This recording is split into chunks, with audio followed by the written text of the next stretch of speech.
Thank you very much, Steve Lamar, and hi again, everybody.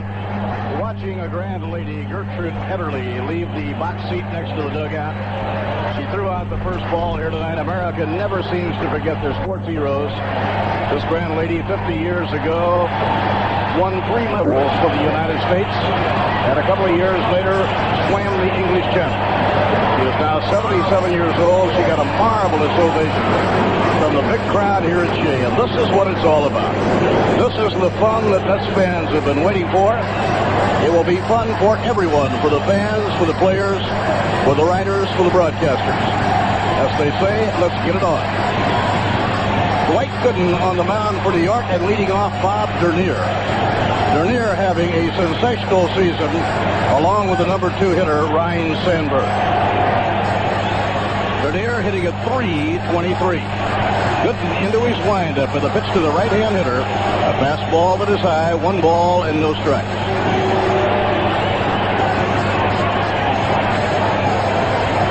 A very fine mist filling the air. As Gooden swings into his windup, delivers, fouled on the screen, 1 ball and 1 strike. Bob Dernier gives Chicago so much speed in the leadoff position. In addition to hitting .323, he has 33 stolen bases. Phillies traded Dernier to Chicago. They did not think he would ever be able to hit big league pitching. Just missing 2 balls and a strike.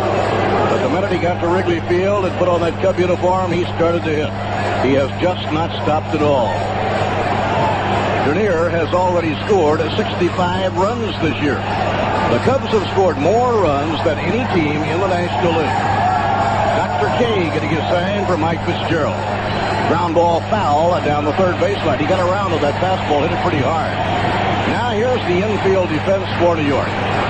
The man with the gold glove, Keith Hernandez at first. Wally Backman at second. Rafael Santana at short. And Hubie Brooks is playing third. George Foster, Mookie Wilson, and Darryl Strawberry in the outfield. Pitching 2-2. Curve just missed. Dwight Gooden averaging almost 11 strikeouts per game. He is the National League leader. In 127 innings this year, 154 strikeouts. 3-2 delivery, foul back on the screen. He is the league leader. Second is Fernando Valenzuela. Dwight Gooden has by far and away the best average of strikeouts per 9 innings. We are just underway, and the human wave already has begun its roll. Starting from the left field corner in the lower stands and rolling all the way around to the right field corner. This is going to be a fun night at Shea Stadium. Now Gooden with a count of 3-2 on the leadoff batter, Bob Dernier. The pitch. It hit the bat and went foul, and Dwight Gooden got a break on that. That was going to be high inside, ball 4. But Dernier was not able to get away from it. It struck the bat and it went foul. Against the Cubs this year, Dwight Gooden has had 1 very bad outing, 1 very good outing. Here's the windup by Dr. K, the pitch. Low, ball 4, and Dernier, who has 33 stolen bases, has reached on a walk. When Dwight had his bad outing early in the year at Wrigley Field against Chicago, he was walking people and they were stealing a lot of bases. As a matter of fact, Dwight was angered by it, and the next time he faced the Cubs, he was vastly improved. But now you'll have to keep an eye on Bob Dernier, who has 33 stolen bases. He is number 4 in the National League in base steals. And the hitter is Ryne Sandberg. What a year he is putting together. Sandberg hitting .331. 13 home runs, 59 runs batted in. He also leads the league in triples with 14. Low, outside, it is ball 1. Ryne Sandberg will be boomed for MVP by the Chicago Cubs if they go on to win. Cubs got Ryne Sandberg from the Philadelphia Phillies, where they traded Ivan DeJesus for Larry Bowa. Now throw to first base to keep an eye on Bob Dernier. At the time, the Phillies wanted DeJesus. Dallas Green, the general manager of the Cubs, said, "We'll take Larry Bowa, but you have to give us a young infielder by the name of Ryne Sandberg." Now everybody knows him. Throw to first, not in time. So Dwight Gooden working on Bob Dernier, trying to keep a short halter on him. Mookie Wilson playing Sandberg to hit the ball the other way to right center. Sandberg up among the leaders in so many categories. He is second in the league in batting to Tony Gwynn. He's hitting at .331. Now the pitch on the way. Inside and high. Gooden goes 2-0 on Sandberg. Sandberg is also in the top 10 in runs batted in. The Cubs have 3 in the top 10 in RBIs. The New York Mets have 2. The Mets are third in the league in pitching. They have a much better ERA as a staff than the Chicago Cubs. The Cubs have tremendous hitting. Here's the 2-0 delivery right down the middle of strike call. 2 balls and a strike. The plate umpire is Bruce Primming. Harry Tata at first, Eric Gregg at second, and Randy Marsh, the umpire, at third. The rain appears to have just about stopped. A real fine mist in the air. The 2-1 delivery, the runner goes. The pitch is high. The throw, the slide, safe, stolen base. Bob Dernier with his 34th stolen base. And you can bet that any time Jimmy Fry, the Cub manager, has a chance, he will have his Cubbies on the run against Dwight Gooden. He used it to perfection the first time Gooden faced the Mets at Chicago. But when Gooden is having a good night, Steve, they don't get to first base to steal. And you can't steal if you don't get on, kid. And that's the way it was the second time out. Tonight, his third start. So far, the leadoff batter, Dernier, got on and has stolen second. And Dwight Gooden is behind Ryne Sandberg with a count of 3-1. The number 3 hitter is Gary Matthews, the left fielder. 3-1 delivery, fouled out of play down the right field line. That is 3-2. This game has been a complete sellout for a week. For the afternoon game tomorrow, there are some reserve seats available. And Sunday, just general admission remains. Sunday is the Banner Day doubleheader. We do urge you to plan to leave earlier than you normally would. Avoid the rush hour, avoid the traffic around the stadium. It's 3-2 on Sandberg. And the pitch by Dwight Gooden. Ground ball bounced to second. Backman grabs the hop. Throws to Hernandez in time for the out. And Dernier has crossed over to third. The Cubs have a runner on third with 1 down. So the stolen base, a big one for Bob Dernier. Now the hitter is the veteran Gary Matthews. He has 13 game-winning RBIs to match Keith Hernandez of New York for the league lead. Gary hitting .279, 7 home runs and 52 runs batted in. Mets are willing to give up a run. They're playing the infield back. The outfield is straight away against the veteran right-hand batter, Gary Matthews. Gary has always been such a good player in the National League. The Giants, the Braves, and the Cubs. And the Phillies. The pitch. Line drive, base hit to left field. The Cubs have a 1-0 lead in the first inning. He got a hold of a curveball, a nice, easy stroke, and he singles to left field, bringing home Bob Dernier. Number 10, first baseman Leon Durham.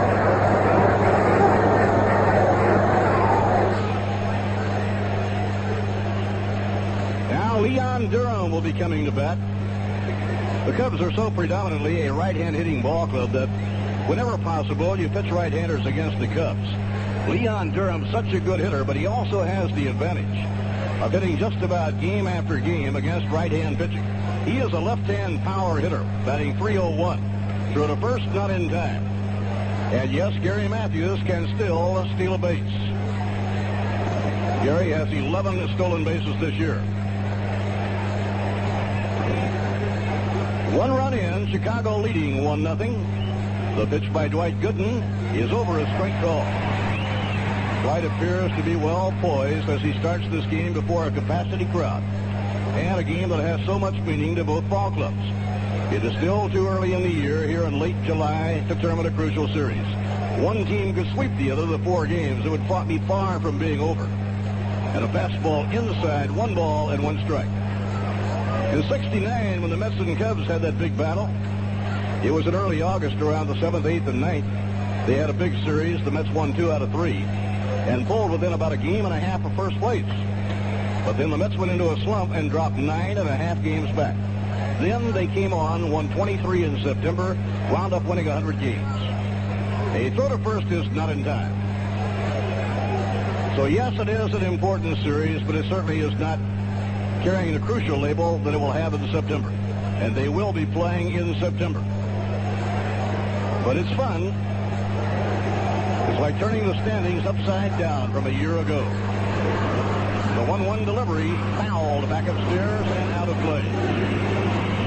Somebody had told you, Steve Lamar, back on opening day, that at the end of July, St. Louis and Pittsburgh would be fighting for the cellar, and the Mets and Cubs would be fighting for the top. I'd question that a little bit. Yeah, you would. You definitely would question that. And that's exactly what has happened in the National League East. It's 1 ball and 2 strikes on heavy-hitting Leon Durham. 14 homers, 59 runs batted in. 2 homers these last 4 games.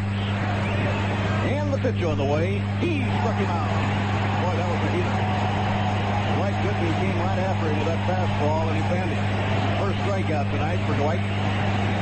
And the hitter coming into the plate will be the right fielder, Keith Moreland. Moreland is a very strong hitter. In the early part of the year, before they traded Mel Hall, Moreland was not playing very much. But then Mel Hall was traded on the trade deadline to Cleveland.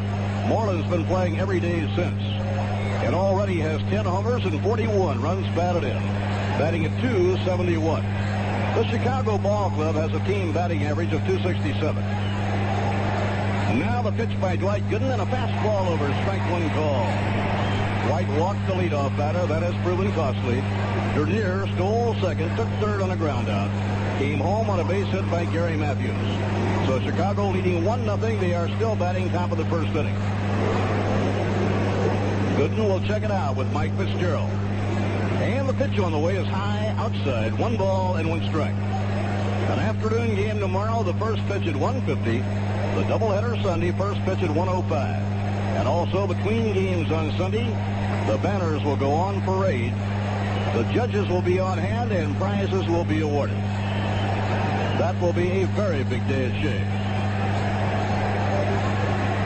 Mets then will go away for an 11-game trip, come back to play only 4 at home against Pittsburgh, and then go to California. Through the first, not in time. So after the Sunday doubleheader, the Mets are going to play 21 of their next 25 games on the road.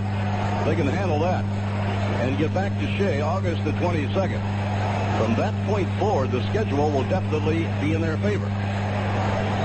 The 1-1 delivery. Matthews is running at a high pop down the left field line. Tough play for Hubie. He can't find it. It lands in foul territory. Hubie looking up against that dark sky. For some reason, could not find it. Fortunately for New York, it was a foul ball. But because of the fact that Hubie was unable to locate it, it gives the hitter, Keith Moreland, another chance. We'll wait for Red Foley, the official scorer, to decide how to handle that one. That's not an easy play for an official scorer. For some reason, he could not see it up there. Santana, the shortstop, apparently could not see it either. He didn't angle on the ball at all. So it's 1 ball and 2 strikes to Moreland. 1 run in, top of inning 1. A capacity crowd at Shea. Don Zimmer, the veteran manager, now coaching for Jimmy Fry, is on the Lions at third. John Vukovic at first. Matthews a short lead. And the pitch on the way. Curve, strike 3 ball. Oh, what a beautiful curve ball by Dwight Gooden. It broke over the heart of the plate. Moreland has been called out. 1 run, 1 hit, a runner left on first. In the middle of inning 1 at Shea Stadium, Chicago 1, and the New York Mets coming to bat. When the Mets are off, WHN is on. You are always on my mind.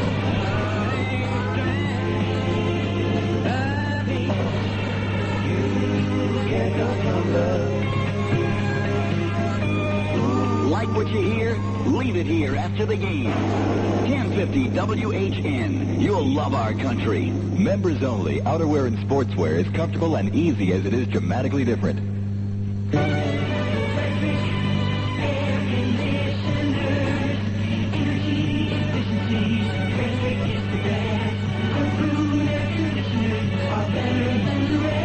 When it comes to buying a room air conditioner, I'm a pretty tough customer. I demand a quality product.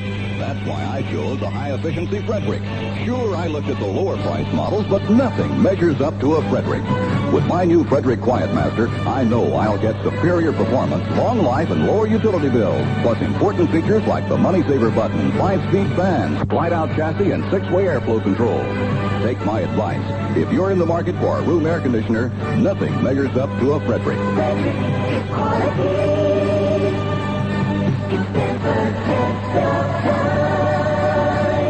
Check the yellow pages under room air conditioners for the Frederick dealer nearest you.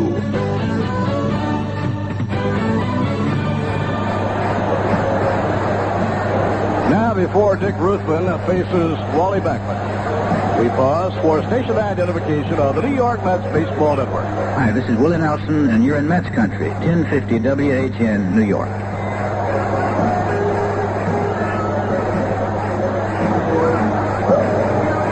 Bob Murphy with Steve Lamar, last of inning one.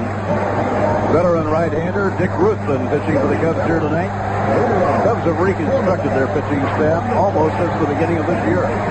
General Manager Dallas Green has done a solid job of providing Jim Fry, the manager, with starting pitching. Dick Ruthven, one of the few holdovers. This 11-year veteran was on the disabled list 2 months. Recently came off the list, and although he hasn't won since coming off the disabled list, he has pitched well. He went into a slump because his arm was bothering him. He's actually trying to break a 6-game losing streak here tonight. The pitch to Wally Backman, inside and high. 1 ball and no strikes. Wally hitting a .295 on the year, 308 as a left-hand batter. Now Ruthven, the veteran right-hander, delivers. And a fly ball hit down the left field line. It may go foul. It's pretty deep and foul into the left field corner. Wally Backman hit that one deep into the left field corner, but it was just foul. He really leaned on that. It went into the extreme left field foul corner. Wally has burned more than one left fielder this year. This is not the first time the Mets and Cubs have played this year, so Gary Matthews was playing him deep enough. It's just that the ball was way over in the corner. 1 ball and 1 strike. At first base, Leon Dura. Ryan Sandberg, who won a Gold Glove at second last season. Larry Boa is the shortstop. And the Penguin Ron Cey is playing third. Gary Matthews in left. The speedy Bob Dernier in center. Keith Moreland in right. Fouled out of play. The catcher is Jody Davis. His throwing vastly improved over a year ago. And he is certainly without doubt one of the best hitting catchers in the National League, along with people like Gary Carter and Terry Kennedy. Ruthven, the man they call Rufus, delivers. Just inside, a slider missing. It's 2 balls and 2 strikes. The on-deck batter is Mookie Wilson and then Keith Hernandez. Here's the 2-2 delivery, and a bouncing ball hit toward the middle. Big hop for Sandberg. He'll throw on to Leon Durham, and 1 away in the first. Here's pitchers in the game tomorrow. What a matchup. Ron Darling, 10-3, pitching for the Mets tomorrow against the former Cleveland right-hander Rick Sutcliffe. Dallas Green made a deal with Cleveland to get Rick Sutcliffe. He has already won 7 and lost only 1. Where would the Cubs be without him? Now here's Mookie Wilson facing Dick Ruthven. Inside and high, 1 ball and no strikes. Mookie hitting .278 on the year with 6 home runs and 30 RBIs, and the club leader in stolen bases with 29. Fastball, a heater that is inside. Ruthven looks like he's throwing the ball very well. It's 2 balls and no strikes to Mookie. Keith Hernandez, the on-deck batter.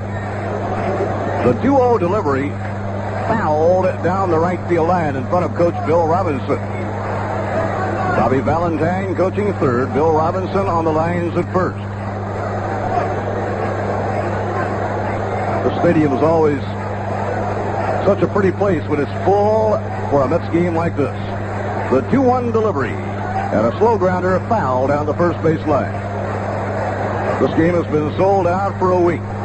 Tomorrow, a few reserve seats are still available. Sunday, a few general admission remain. The Mets go to St. Louis after the Sunday doubleheader. That will be a rather long day for them. Here's the 2-2 delivery. Ground ball hammered right at Larry Boa. He snags it, strides and throws in time. So Mookie getting down the line so quick. Made that a very close play, a hard grounder right at the shortstop. Number 17, next first baseman. 2 outs and nobody on. Here is Keith Hernandez. He's hitting at .313. 13 game-winning runs batted in. Keith now has 9 home runs and 60 runs batted in. Montreal's Gary Carter continues to lead the league in RBIs with 72. Hernandez is now 4th. Jody Davis of the Cubs is 3rd. Leon Durham of the Cubs is 5th. And Ryan Sandberg of the Cubs is also in the top 10. Yes, the Cubs can really score runs. 2 outs and nobody on. The pitch by Rufus. Strike call to the outside corner. Dick Ruthven with excellent control. Came right out of college and into the major leagues. After he'd been there for a year, he went back to AAA for a season. This is a sinker that is low, 1 ball and 1 strike. Phillies once traded away Dick Ruthven and then traded to get him back. The 1-1 delivery. Curveball outside. It's 2-1. He has been a tough mound opponent over the last decade for the New York Mets.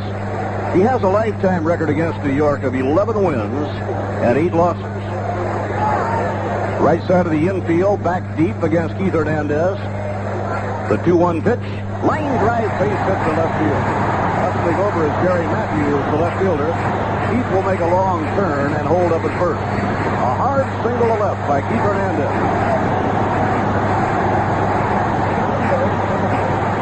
Darryl Strawberry is batting cleanup. Darryl with 16 home runs and 57 runs batted in. Darryl has had 21 RBIs in his last 17 games. So Darryl Strawberry has been gaining momentum in the second half of the campaign. The center fielder, Bob Dernier, he can really fly, is a couple of strides to right center. The left fielder, Matthews, will play deep. The pitch by Ruthven, high and away, ball 1. Strawberry of late has been hitting his home runs to left center. He has enough power to do that. And so Gary Matthews is over in the alley in left center and deep. Obviously, the Cubs taking advantage of the scouting report from the advanced scout. The 1-0 delivery. Outside it is ball 2. 2 balls and no strikes. It has been a long time in coming, Steve Lamar. But now it is here, and it is fun. Boy, this crowd is into it, isn't it? They are excited. Every seat has been taken despite the fact that the weather is not the world's best. Here's the 2-0 delivery. Off-speed pitch. Now he's behind Strawberry 3-0.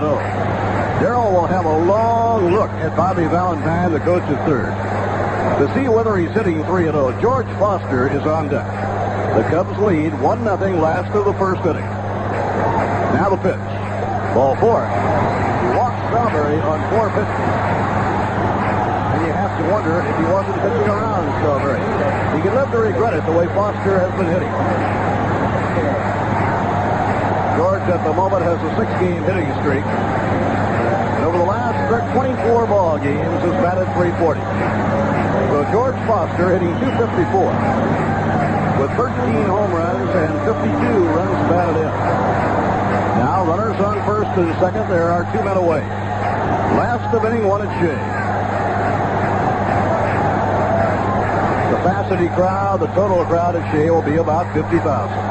Paid figure might be a little bit under, or maybe a little bit over. Hernandez on second, Strawberry on first. Strawberry has such exciting speed. He has the kind of speed to bring it all the way home on a hit of the gap. Now the pitch. Curve outside and low, ball 1. They like to throw that breaking ball low and away to George Foster. He's done a much better job of waiting on that pitch the second half of the year. Ruthven from the stretch. Now the pitch. Fouled up into the crowd and out of play. 1 ball and 1 strike. Dick Ruthven returning from arm surgery. sidelined for 2 months. He was a winning pitcher on opening day, but very early in the year encountered an arm problem. Cubs have the infield and the outfield straight away against Foster. The 1-1 delivery, low, a sinker missing, 2 balls and a strike. Time call by Jody Davis. The Cub catcher will go out and see Dick Ruthven. This is a 4-game series. It is the old story in baseball. Can good pitching stop good hitting? The Mets have the strongest pitching staff. The Cubs have ample hitting. They have scored more runs than any team in the National League. They have home run power, extra base hit power. They have speed, and they can steal bases. 2-1 delivery. Ground ball, base hit, going to the right field. Hernandez is waved around third. He's coming home. The throw will not get him. High ball game.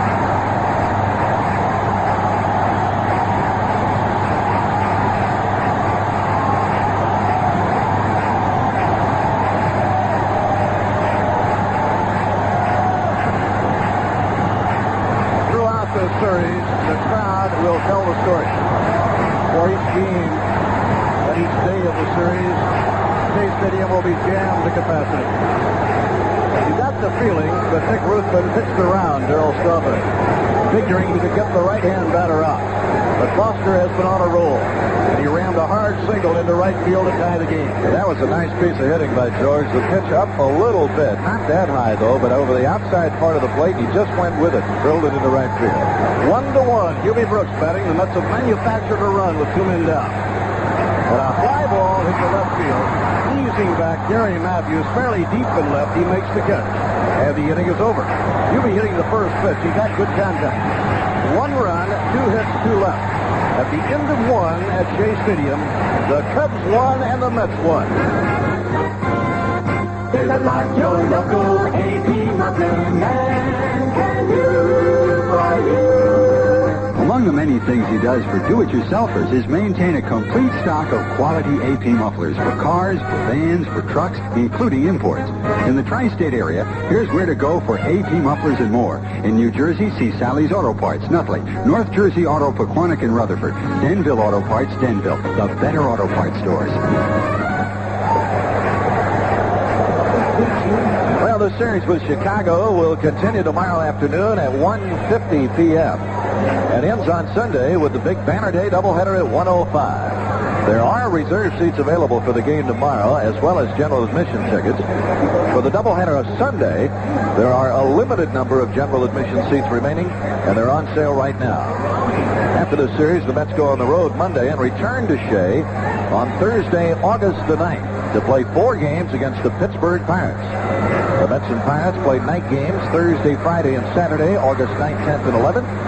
And that very brief homestand will end with Shirt Day on Sunday, August the 12th. So make it out to Shea tomorrow or Sunday for the games against the Cubs, or by now for the series with Pittsburgh, August 9th through the 12th.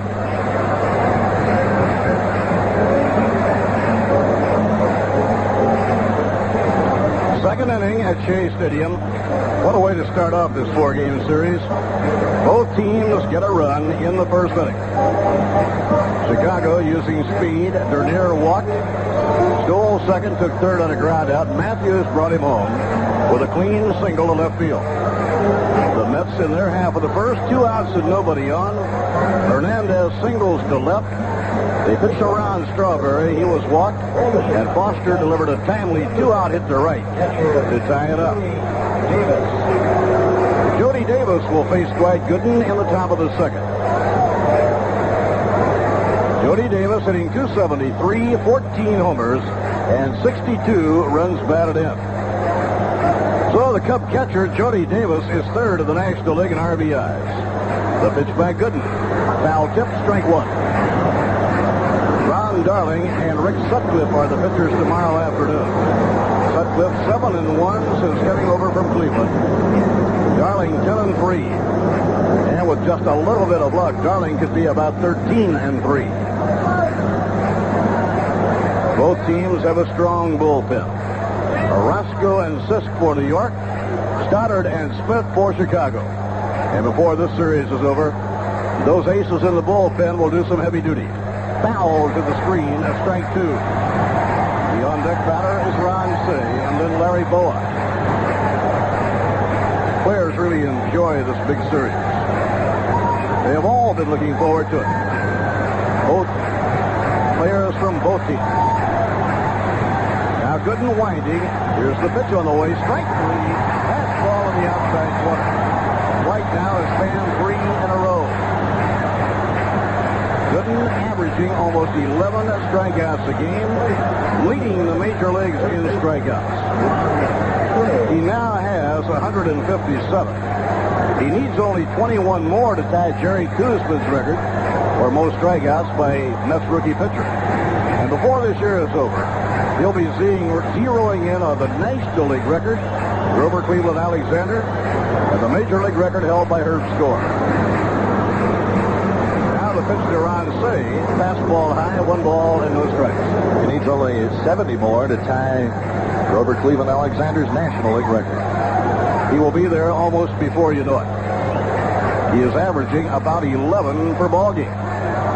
So 6 more starts and he would be right there. The 1-0 delivery, up high, ball 2. And Ron Cey will lay off. Cey's batting average, only .215 this year, but the Penguin can still hit him out. He has 13 home runs and 52 runs batted in.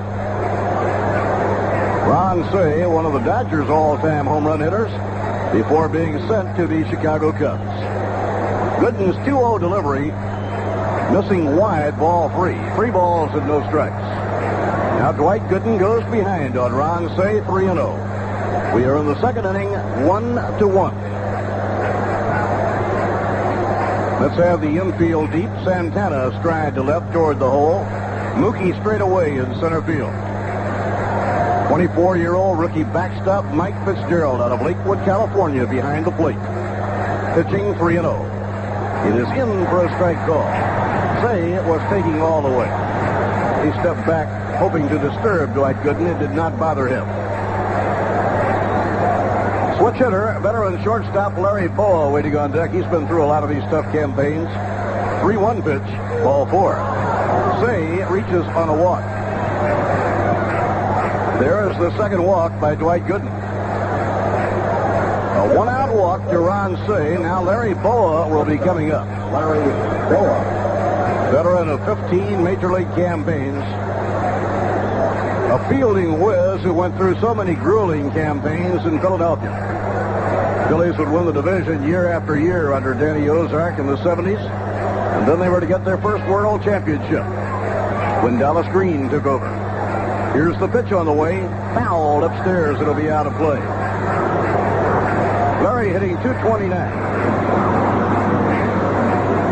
He's reached that age now where he usually is not asked to play a day game following a night game. Now 38 years old. He'll need some rest occasionally, but he can still get it done for you.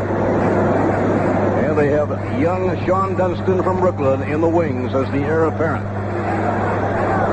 Gooden with a 1-strike count on Larry Boa.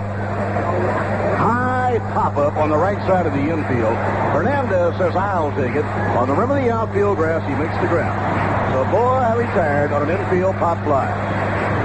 Boa's also reached that age where he's now wearing glasses as he's playing. I don't think we've seen that before, have we? No, he's been wearing them now, I guess, about the last 6 weeks. Dick Ruthven is coming up. Not a bad hitter. Ruthven 5 hits in 22 times at bat this year. He missed about 2 months of action and now is back. This Bud's for you. Day or night, any time is the right time to enjoy the clean, crisp taste that says Budweiser. Ron Cey, not a base stealer on first, 2 men down. The pitch to the opposing pitcher is high, 1 ball and no strikes. The Mets won and the Cubs won. We're playing in the visiting second at Shea.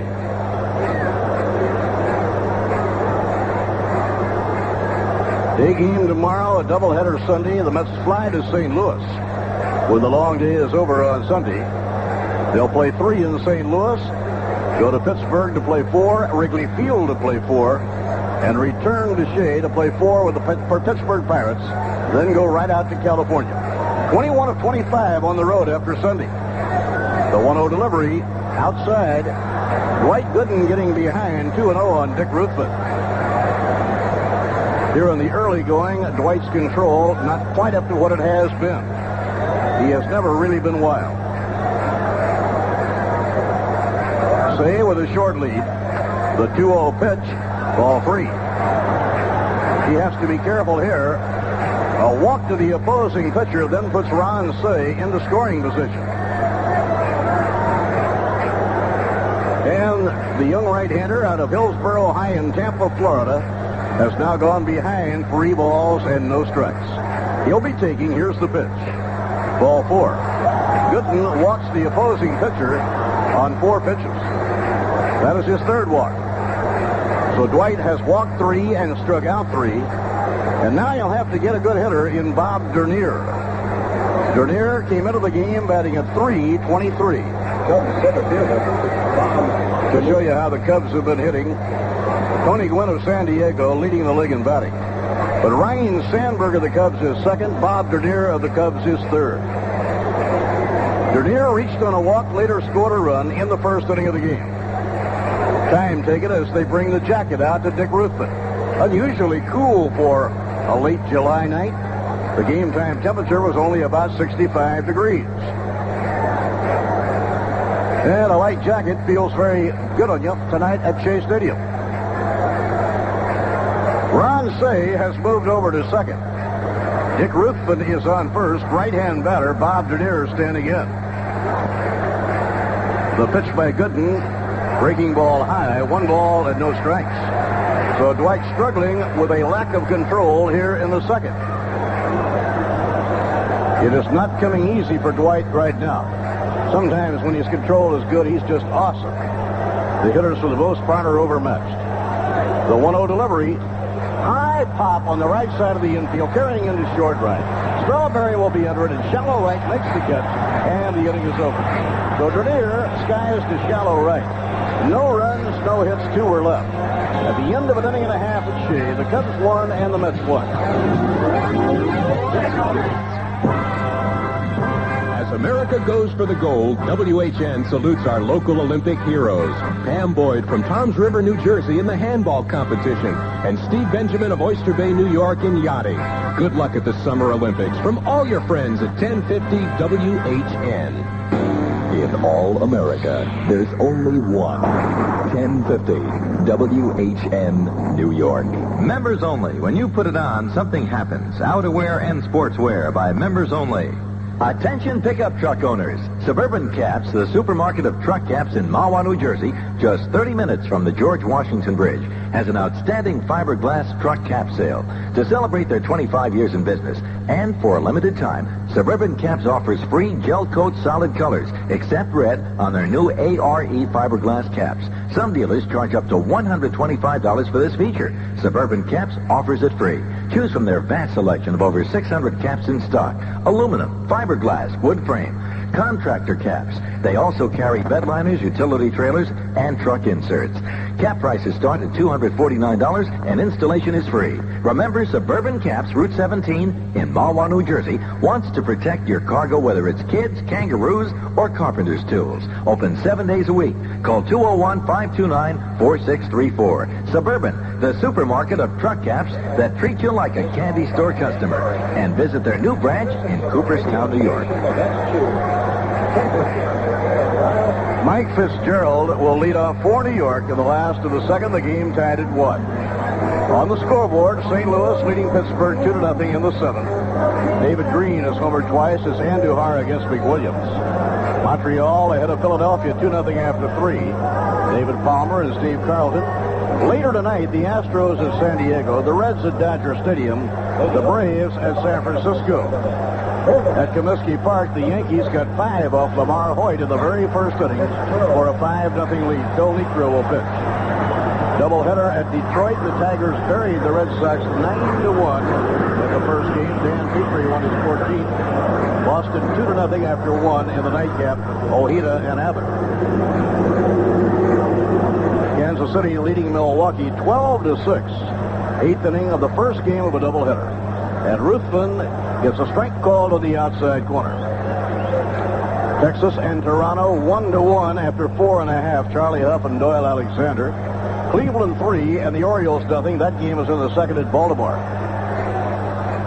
Slider caught the outside corner, strike 2. Minnesota 2, California nothing after 1. Tommy John and Mike Smithson. Later tonight, Oakland will be at Seattle. The out-of-town scoreboard is brought to you by People Express, the airline where low prices and frequent flights make it easy to get out of town. Fouled on a curve back upstairs and out of play. Nobody on, nobody out. We're in the home second, and the game is tied at 1. Bottom third of the order for New York, hitting against 33-year-old Dick Ruthven. Dick, an 11-year Major League veteran. Way outside, a curveball. 1 ball and 2 strikes to Mike Fitzgerald. Mike Fitzgerald, the rookie backstop, just keeps getting better and better. Now hitting .258 on the year. To get his average up there, he's at .361 over the last 16 ball games.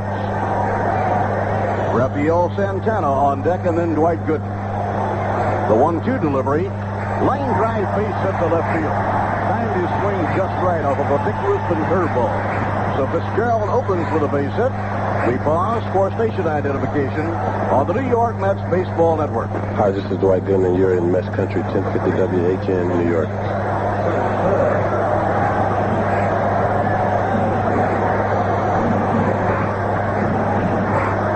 Bob Murphy with Steve Lamar. 1-1. Fitzgerald has just opened the home second with a base hit. And Rafael Santana with a 5-game hitting streak. Batting at .286 is coming up. Fastball high, 1 ball and no strikes. Rafael signed by the New York Mets at the end of last year after being released by the Cardinals. Mets had tried a couple of years earlier to make a deal to get Rafael Santana. They like him. He's a very sound fundamental ball player. It is over for a strike call. 1 ball and 1 strike. Dwight Gooden out of the on-deck circle. The evening is cool for a late July night. The breeze strong enough to have some bearing on the ball game. Now the pitch, and a ground ball to second. Might be a double play. To Boa, and Boa throws to first. Double play. 4-6-3. So Sandberg starting the double play on the bouncer hit by Rafael Santana. The Cubs have turned 89 double plays this year. The Mets have turned 85. Fielding-wise, these two teams statistically are just about even. They've made the same number of double plays. They've made about the same number of errors in the field. Mets, I believe, might have more range, particularly on the infield. Now the windup and the pitch to Dwight Gooden. A fastball, strike 1 called at the letters. Wally Backman out of the on-deck circle. Fouled down the right field line and headed toward the crowd. So Dick Ruthven with a 2-strike count on Dwight Gooden. The Mets won, the Cubs won, last of the second. Deja vu, like 69 all over again. The 2-strike delivery. A slider wide, 1 ball and 2 strikes. Bobby Valentine and Bill Robinson on the coaching lines. Frank Howard and Mel Stottlemyre in the dugout with the skipper, Davy Johnson. Swing and a miss and a breaking ball struck him out. Ruthven recording his first strikeout. No runs, a hit, nobody left. At the end of 2 at Shea Stadium, the Cubs won, the Mets won. Products may not be available in your area. The third inning at Shea Stadium. The Mets won and the Cubs won. Capacity crowd, the weather holding out fine so far. We had a rather persistent rain about an hour prior to the ball game. We actually started with a fine mist falling. The umbrellas have all been stored away. There's not a drop of rain right now. And hopefully it remains this way the remainder of the night. Then back tomorrow for a 1:50 start on a day ball game. Top of the third, the excitement continues. It'll be followed for you by Steve Lamar. All right, Bob. Ryan Sandberg is the hitter for the Chicago Cubs, and what a year he has been having. Bounced out to advance a base runner from second to third, his first time up tonight. That runner later scored. Pitch to Sandberg by Gooden. is down low, ball one. Sandberg is in double figures in all the extra base hit categories, doubles, triples, home runs. And batting out of the number 2 spot in the batting order, he's driven in 59 runs.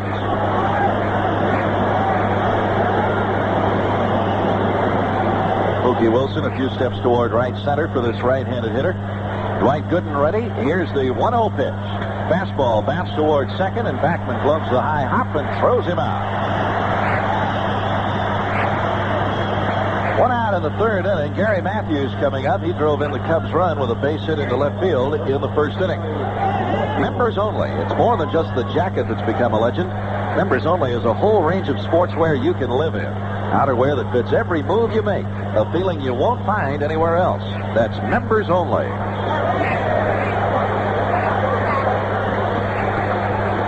Gooden reading Fitzgerald. Ready now, the pitch to Matthews. A fastball high, ball one. Mets and the Cubs at Shea, 1-1 in the top of the third inning. First game of 4. Darling and Sutcliffe will pitch the afternoon game tomorrow. Here's the 1-0 pitch. Swing and a miss. 1 ball and 1 strike. In the doubleheader Sunday, Walt Terrell and Bruce Bereni for the Mets. Steve Trout and Scott Sanderson will be the Cubs starters.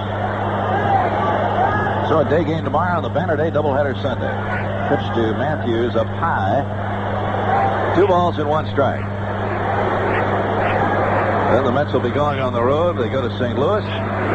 Play 3 there, 4 in Pittsburgh, and 4 in Chicago at Wrigley Field against the Cubs. That series will include a doubleheader. It's a makeup doubleheader for a rainout in April. Pitch is inside by Dwight Gooden, 3-1. Nobody on, 1 out. Cubs hitting in the third. Matthews the batter, and Leon Durham is the on-deck hitter.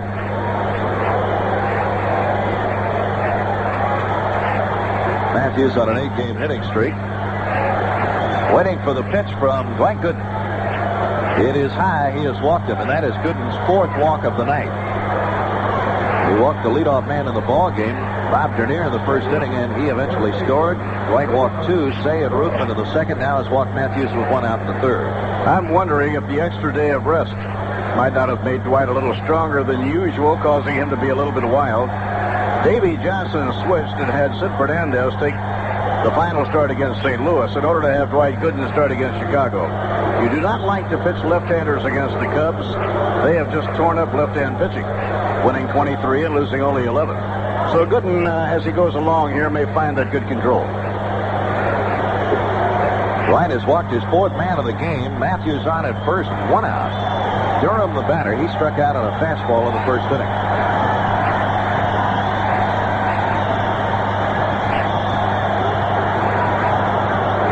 Looks to Fitzgerald. Matthews has the lead at first. Here's the pitch to the left-handed batting Durham, and it is good for a strike. Human wave going around the stadium. They're having a little trouble getting the wave going. It was kind of fizzling out, but now it's rolling pretty good. All the way out in the left field corner now.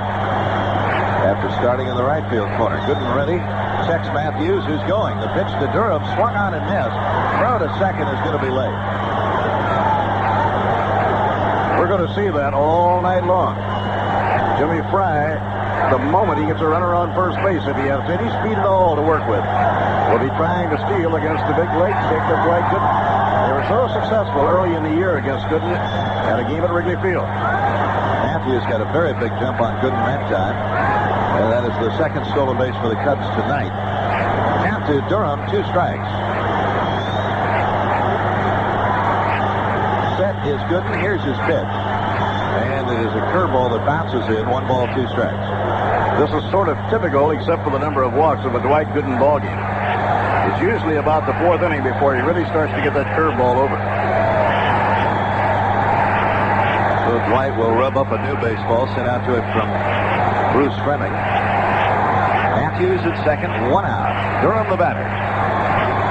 Outfield is just about straight away and deep. Mookie a step or 2 toward right center. Gooden looking to Fitzgerald. Like taking a lot of time to get the sign. Now he's ready. 1-2 pitch to Durham. Swinging a ground ball towards shortstop. Santana takes it. The runner will cross over the throw just in time. Boy, Raphael took too much time watching the runner Matthews cross over and almost let him get away. But he has that arm that it fools you so much. It doesn't look like he's throwing hard, but it always just gets you. It's over there with a lot of zip on it. Durham can run. And that throw just got him by less than a step.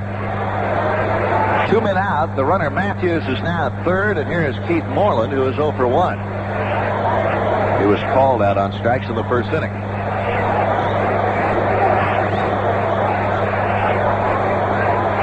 Comes to the Mets in the first game of a 4-game series at Shea. Moreland settles in the batter's box. Here's the pitch to him. Curveball hit in the air to right field down the line. Here comes Strawberry. Over to the line, crosses the line. A foul ball catch out in the corner.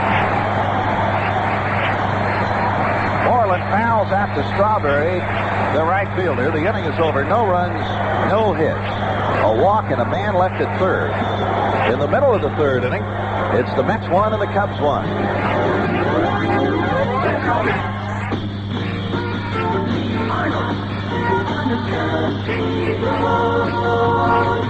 Hi, this week my guests include B.J. Thomas and Johnny Lee. We'll showcase the new single from Larry Gatlin and the Gatlin Brothers.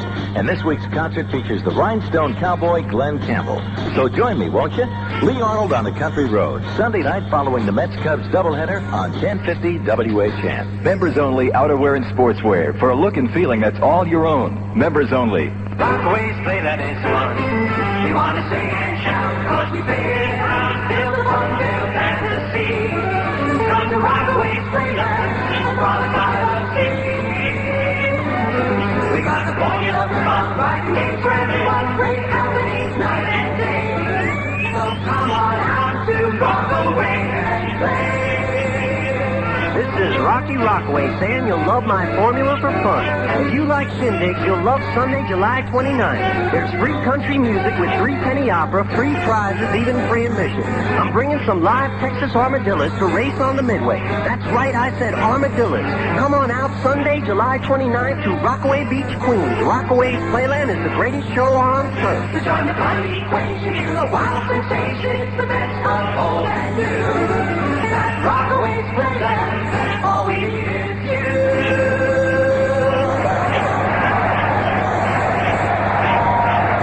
Top of the order for New York. Backman to lead off against Dick Ruthven. The Mets run came in the first inning, and they got it with 2 men out. Hernandez singled. Advanced to Strawberry, walked and scored on Foster's base hit. Ruthven's pitch to Backman. It misses outside, ball 1. Say is on the grass at third. Backman leading off here in the bottom of the third inning. Here's the pitch. Swinging a ground ball towards second. Sandberg to his left. Comes up with it and throws out Backman. Matthews was doing a lot of moving around out in left field as Backman was hitting. Wally hits the ball to left a lot. Matthews moved more toward left center.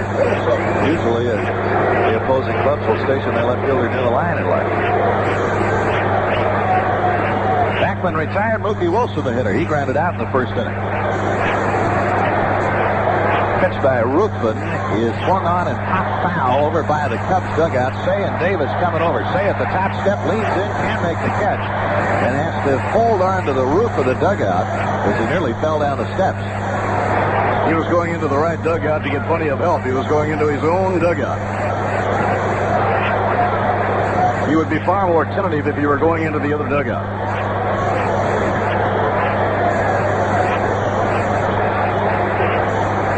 They got that help as the ball landed on the floor of the dugout off third base. 1 strike to Mookie Wilson.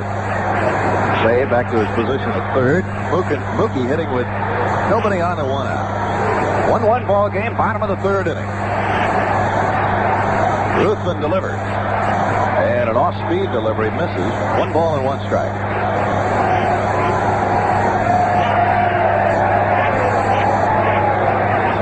Now Ruthven rocks back and the pitch.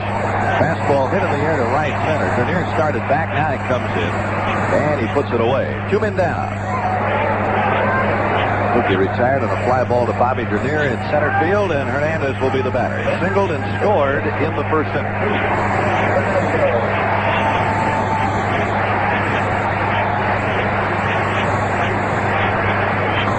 Ruthven was the opening day starter for the Chicago Cubs. He has won 2 while losing 6. Was on the disabled list for 2 months after undergoing arm surgery. He has made a rather remarkable comeback to be back in pitching. I think he's back about 60 days ahead of schedule. First pitch to Hernandez misses. Now the 1-0 pitch. That is a strike called at the knees on the outside part of the plate, and it's 1-1. He's a very professional pitcher. Ruthven with 115 Major League victories to his credit. Ready, and the 1-1 pitch. Off-speed breaking ball over for a strike to Hernandez. It's 1-2. Nobody on, 2 out. Mets have won 6 in a row. 5 of those victories coming in 1-run ball games. 1-2 pitch. Ground ball down the first base line, just foul. That one went past Durham and rolls out toward the corner. That was awfully close.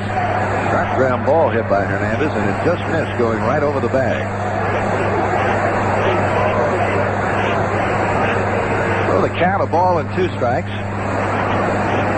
No argument at all from Bill Robinson, the first base coach, so it obviously was a foul ball.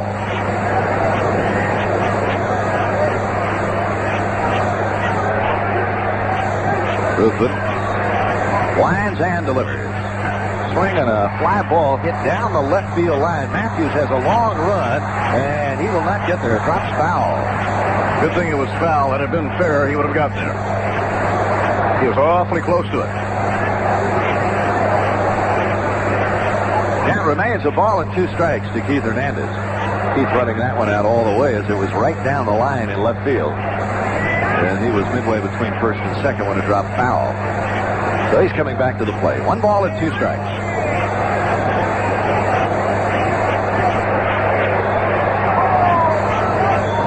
George Foster drove in the New York run. Gary Matthews had the RBI for Chicago. Both runs coming in the first inning.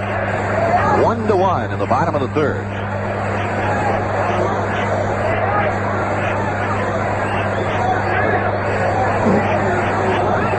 Ruthven's last victory, his second win of the season, came against the New York Mets. The Mets' first trip into Chicago early in the season.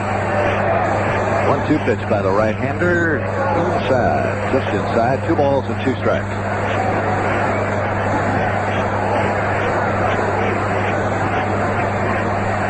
Base is empty and 2 men out in the third. Hernandez, the hitter, against Dick Ruthven. 2-2 in the pitch. Swung on and missed, strike 3. Ruthven took something off and fanned Keith Hernandez. Second strikeout for Dick Ruthven.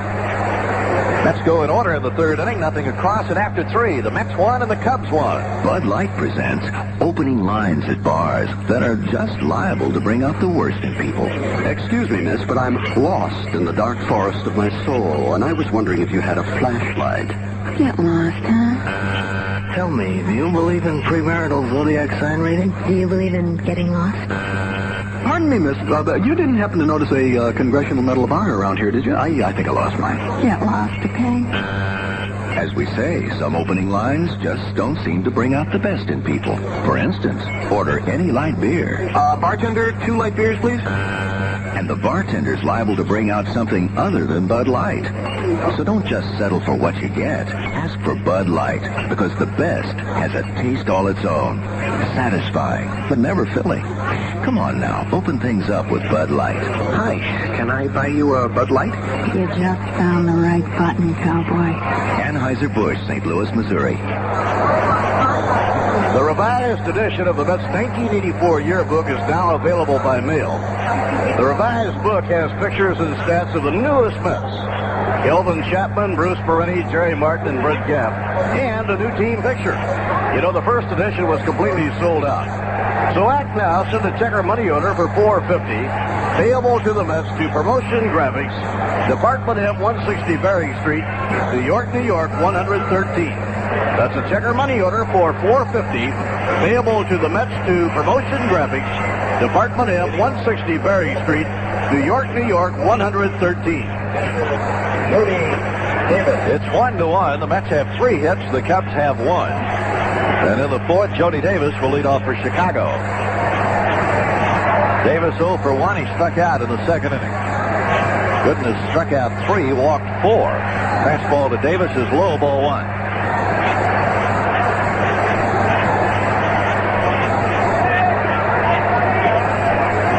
Jody Davis had a very good season for the Cubs last year, and he's followed it up with another one this year. Swinging a high pop foul behind the plate. Fitzgerald coming back near the screen, and he cannot make the play. Right in front of the screen. I was wondering whether he'd be able to catch that or not. That was one of the highest pop-ups behind the plate. But you will see. It should have been caught, no doubt about that. He'll probably be charged with an error, but there was nothing easy at all about it. It was so high in the air. That's the kind of foul ball a catcher would love to get help on. But it was too far away for Hubie Brooks. And with the wind tonight, it had to be doing tricks when it was up there. Now that wind is tricky. Kind of swirling around, blowing toward right and coming in. We can feel the breeze coming into the booth, so it's coming in more than it's going out. Ball and a strike to Jody Davis, leading off in the fourth inning. Here's the pitch by Gooden. And a line drive toward left, right at Foster. He backs up and makes the catch for the out. That ball was really hit, but hit directly at the left fielder, George Foster. One man down in the fourth inning, and here's Ron Cey. And I believe the official scorer, Red Foley, has said no play or no error on the high pop foul. It was a wind-blown pop foul. It was tough. See, if you're ready for a change, you're ready for members only. Outerwear and sportswear is comfortable and easy as it is dramatically different.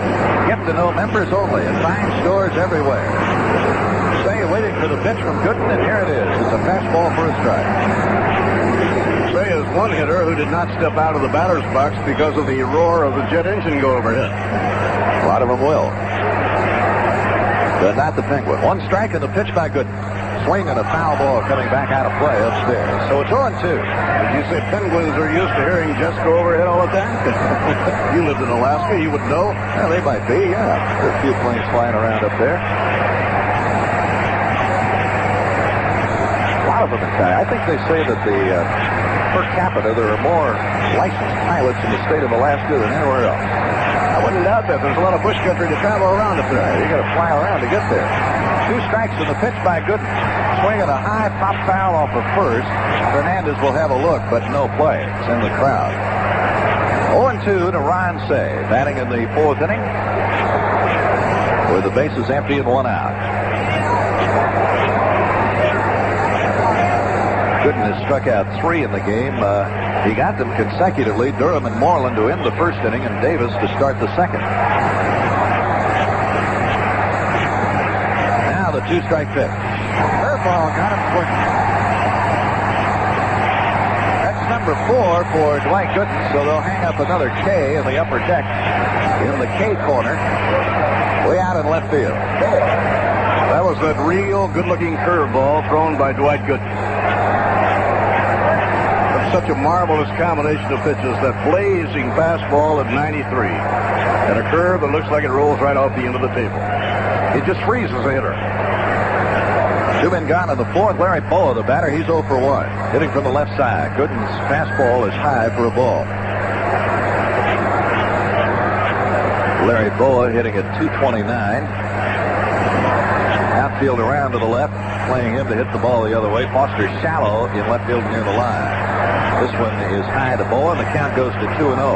Larry Boa is certainly one of the very best bunters of the National League. But, of course, with 2 outs and batting in front of the pitcher, he can't think much about it.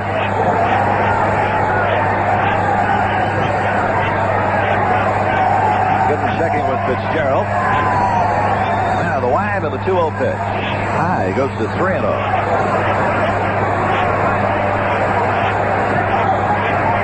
Cubs and the Mets 1-1 in the top of inning number 4.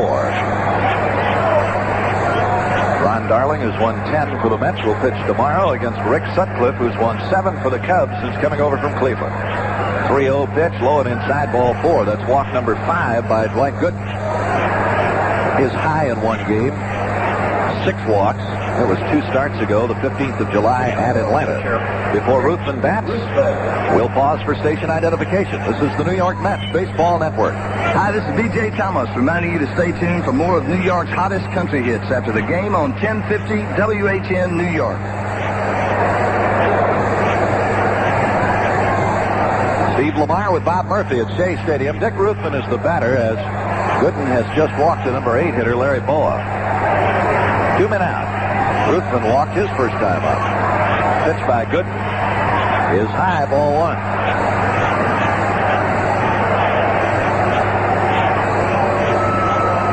Hernandez over from first, walking a few steps toward the mound to say something to Gooden. 1 ball and no strikes. Larry Boa at first and 2 men out. By Gooden to the belt and the 1-0 pitch. That one just missed. 2 balls and no strikes.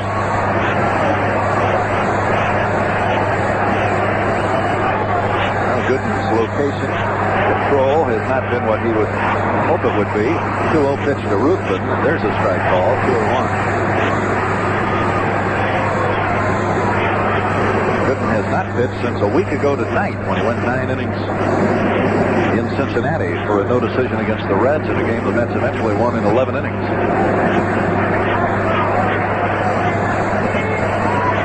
2-1 to the pitcher, Dick Ruthven of Chicago. Fitzgerald setting the target and the pitch. Fouled away behind home plate and into the crowd. 2 balls and 2 strikes.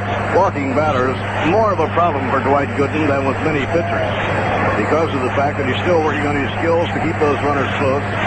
He has a big kick, and they will try to steal it. With a pitcher batting, that may not happen right here. Just like Dwight needs to not walk too many.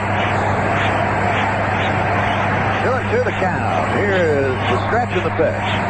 High bouncing ball to the left side. Santana will backhand it and throw, but it is not in time. A high bouncer hit between third and short. Santana went into the hole, backhanded it, and made the throw, but Ruthven beat it out, an infield hit. Pretty remarkable play by Rafael Santana. Hernandez did not think he would even throw. And Keith was down on the bag. He had to hustle over there, and it turned out to be a fairly close play at first base. But it took that long, high hop like a Baltimore chop. It becomes an infield hit for Dick Ruthven. And now, a bear-down situation for Dwight Gooden. Bob Dernier is the batter with Boa at second and Ruthven at first. The jacket being brought out now for the pitcher, Dick Ruthven. That jacket feels good tonight. Oh, does it ever? This is kind of like a late April night. John Vukovich, the first base coach, helps Ruthven on with a jacket at first base. Bob Dernier, the batter. He walked, stole second, and scored the Cubs run in the first inning and flied to right in the second. He is hitting .323, about 75 points above his lifetime average coming into this year. Right-handed batter against Gooden. First pitch to him. And a check swing ground ball to the right side. Backman charges, makes the play, and throws him out. Gooden's out of the inning. No runs, 1 hit, a walk, 2 men left. Now the Cubs have stranded 6 in the middle of the 4th inning. Cubs 1, Mets 1.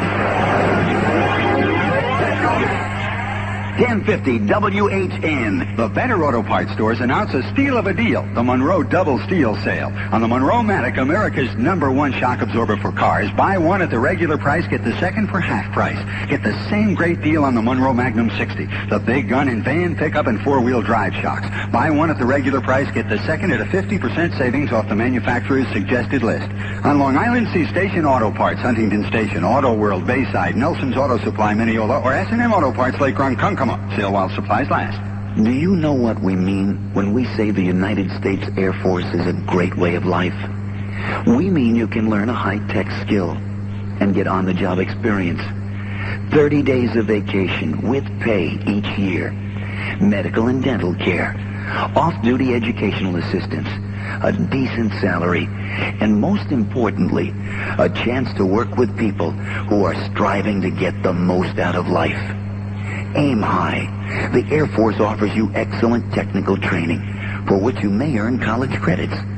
At the same time, there's self-satisfaction, good working conditions, and job security. Contact your Air Force job hotline at 1-800-223-USAF. That's 1-800-223-USAF. Sponsored by your United States Air Force. Aim high. Air Force. It's a great way of life.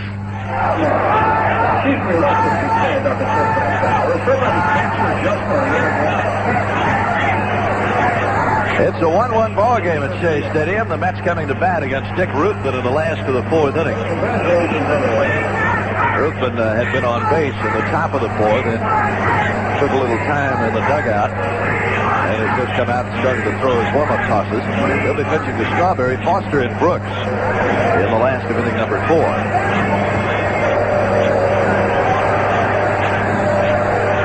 Cubs have just come from Philadelphia, where they won 2 out of 3 at Veterans Stadium against the Phillies. The first time the Cubs have won a series there since 1979. Phillies have not been playing at home as you would expect them to. They're 2 under 500 at Veterans Stadium. Normally they're one of the best, if not the best, home ball clubs in baseball.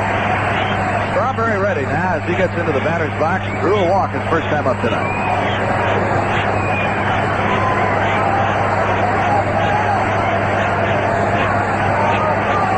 Ruthven will wind up in the pitch, and Strawberry fouls it away. 1 strike.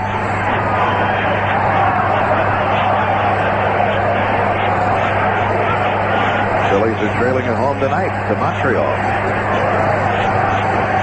3-0 in the 6th inning. Here's the pitch by Ruthven. Way inside. Strawberry backs off. A ball and a strike. Darrell has had a big month of July. He's hit 7 home runs this month. The 1-1 pitch to Strawberry. A change, and it's over for a strike. 1-2. Off-speed delivery. Darrell let it go by. He's behind, a ball and 2 strikes. Here's the pitch by Ruthven. Swinging a ground ball right at the first baseman. Durham will make the play himself. 1 down. Strawberry grounds out to Durham, the Chicago first baseman, and that brings George Foster up there. Foster singled and delivered the New York run in the bottom of the first inning. Pitch away from him. He went with it.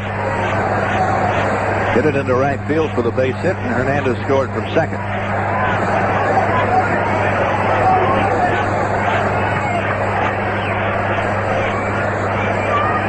Foster now has driven in 15 runs in his last 14 games. Here's the pitch. High pop foul out of play behind the plate. 1 strike.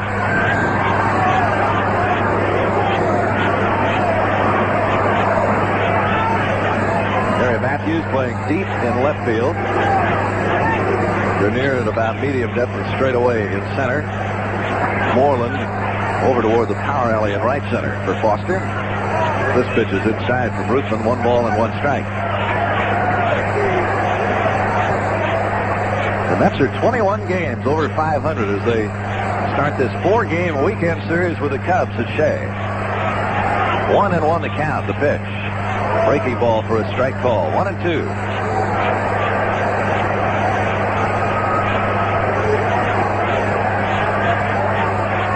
Dick Ruthven, coming back from arm surgery, has pitched well in his 3 starts since coming off the disabled list.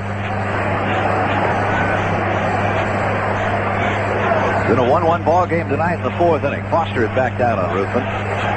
George is ready now, however, and the 1-2 pitch to him. Strike 3 call. Foster called out on strikes. That's number 3 for Dick Ruthven. He's getting better now as this game goes along. He's settling into a real good groove. Got the outside corner with that one. And the batter now is Gilby Brooks. Ruthven has retired 7 in a row since Fitzgerald. Single to open the second inning. Pitched by Ruthven. Breaking ball, strike call to Hubie Brooks.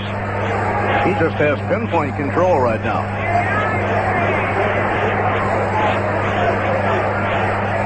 One strike in the pitch. Fastball fouled away, and out of play behind the plate. It's 0-2.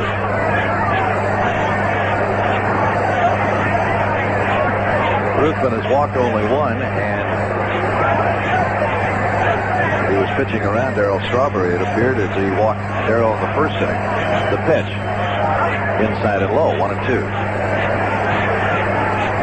He'll be batting here, nobody on and 2 men out in inning number 4. In his first at bat tonight, Brooks slide to deep left. Here's the 1-2 pitch on the way. Fastball line to right, base hit. Hubie with a 2-out single in the 4th inning.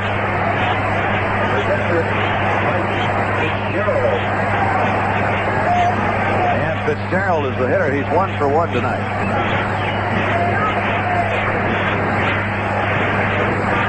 Fitzgerald has been red hot in the month of July. And he has that batting average up now to about 260.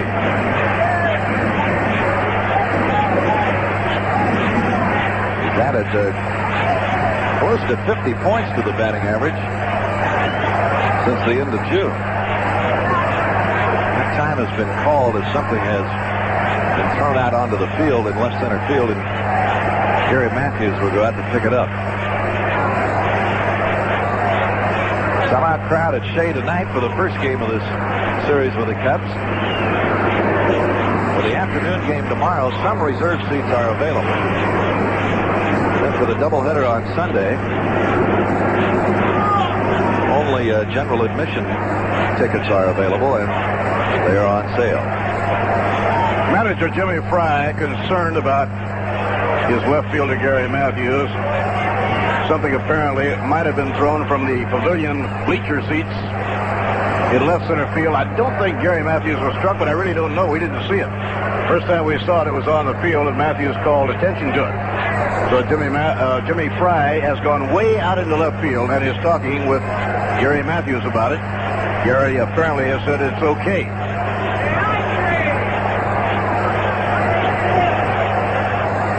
So Jimmy Fry is heading back to the dugout of the Chicago Cubs. Let's have a man on and 2 out in the 4th.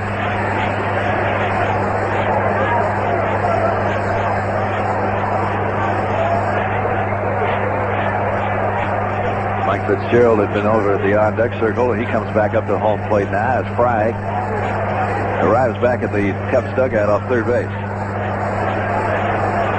Brooks at first and 2 out.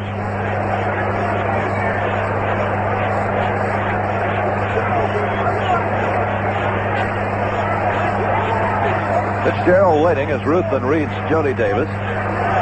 The right-hander set, and his pitch is low, ball 1.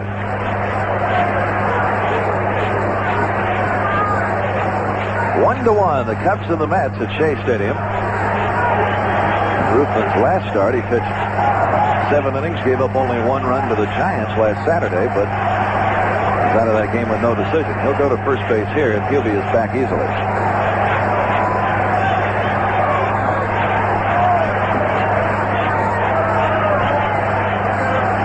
To Fitzgerald. And the pitch. Fouled away off to the right, out of play. 1 ball and 1 strike.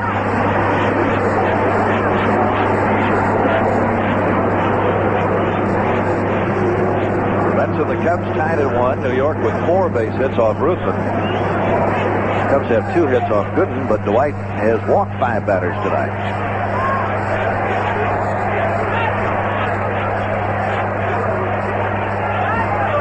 Ruthven kicking at the dirt near the rubber. Now he is ready. The 1-1 pitch by him. And that one missed. 2 balls and 1 strike.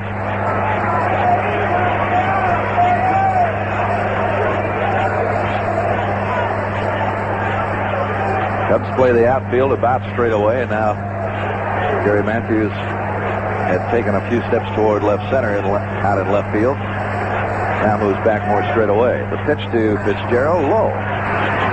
3-1. On deck is the shortstop, Rafael Santana. Dick Ruthven is like a surgeon the way he's trying to just keep every pitch in the black. Right on the very outside edge of the plate. And when he misses by about a half an inch.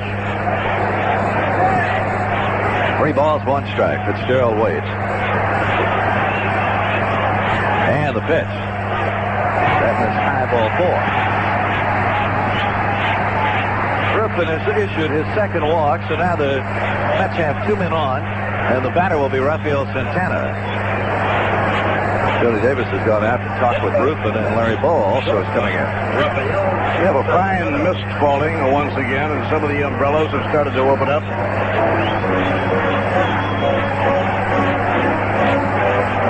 Such a shame the weather couldn't have been beautiful for this particular weekend. But all 3 days they seem just about a sense to be filled.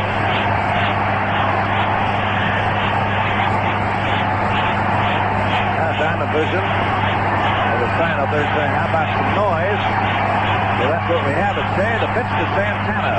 There's a breaking ball at the knees for a strike. 0-1. Santana has had 3 straight ball games with 2 hits in each game. In this situation, the noise might bother the hitter more than the veteran pitcher. 1 strike pitch. Breaking ball. Santana started to go but held up. It was low and outside. 1 ball and 1 strike. Raphael's had about a month in the big leagues. Dick Ruthven's had 11 years.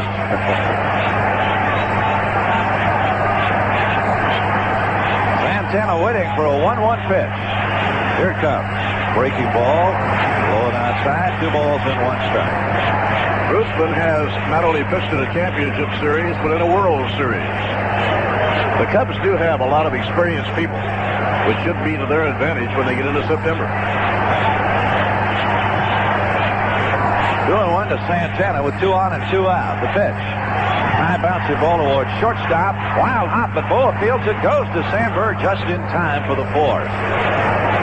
Took a bad hop on Boa, but he reacted quickly. Got the ball and threw it over to Sandberg, the second baseman for the Force. No runs in the inning. 1 hit, 2 men left on base. At the end of 4, the Mets won and the Cubs won. This bud's for you. For all you do, the king of beers is coming through.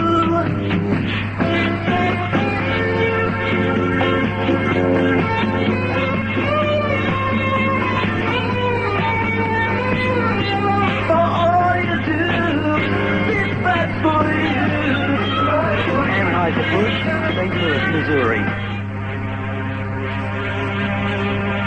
4 years ago, this American sports car existed only on a drawing board. We knew then the competition was good. We had to be better. Now, Chrysler's new Laser XE challenges Nissan's awesome 300ZX. The event. USAC sports car certification test against standard-equipped ZX. Overall results. Laser XE with optional turbo, handling package, and 15-inch road wheels and tires is faster from 0 to 50. In the slalom, Laser outperforms the 300ZX. In braking, Laser stops quicker. And Laser XE's 19-function electronic monitor even talks your language, while its color-graphic displays make you a calculating driver. Chrysler's new Laser XE. We challenge Nissan's 300ZX. The competition is good. We had to be better. Experience the sports car that outperforms Nissan 300ZX. Chrysler Laser XE at your turbocharged local Chrysler Plymouth dealer.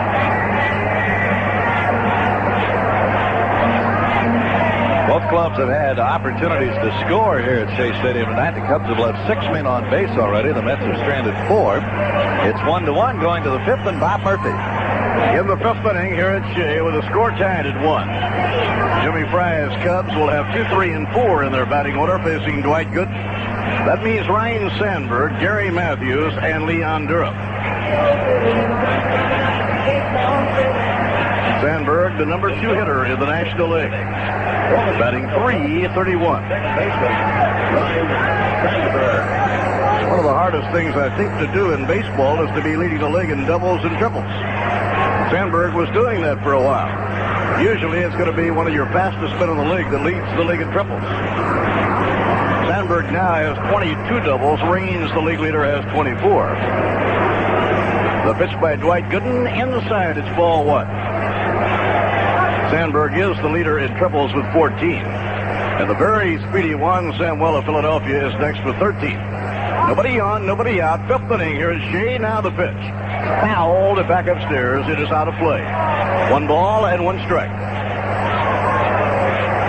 Good matchup tomorrow. Rick Sutcliffe, 7-1 to pitch for Chicago.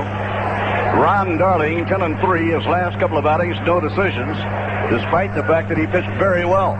The 1-1 delivery. And a drive toward the gap in right center. Strawberry on the run. Can't get it. The ball is all the way back to the wall. Sandberg may go for 3. He's around second. On his way to third. He has a triple.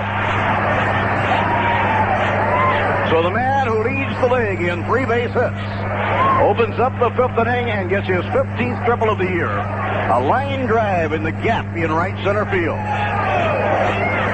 That ball was between Mookie and Strawberry. Darrell made a dive for it, couldn't get it.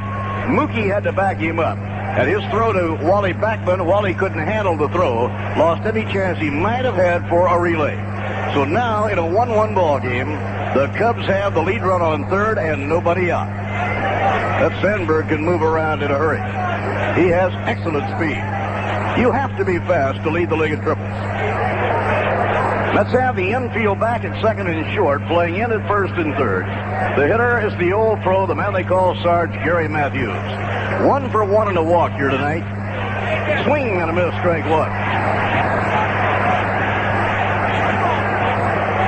Gary Matthews, right-hand hitter, batting at .280. So a tough spot here for Dwight Gooden. As the mound duel unfolds, we are now in the 5th inning and the game tied at 1. Sandberg leading down the line from third. The pitch, fastball high. 1 ball and 1 strike. Right here, Dwight in need of either a strikeout or a pop-up on the infield. And after Matthews in the batting order, it is the cleanup hitter, Leon Durham, left-hand power hitter. Cubs have such a good hitting ball club. They have 3 in the top 10 of the league at RBIs. The 1-1 delivery, too high a fastball, and the count goes to 2-1 on Gary Matthews.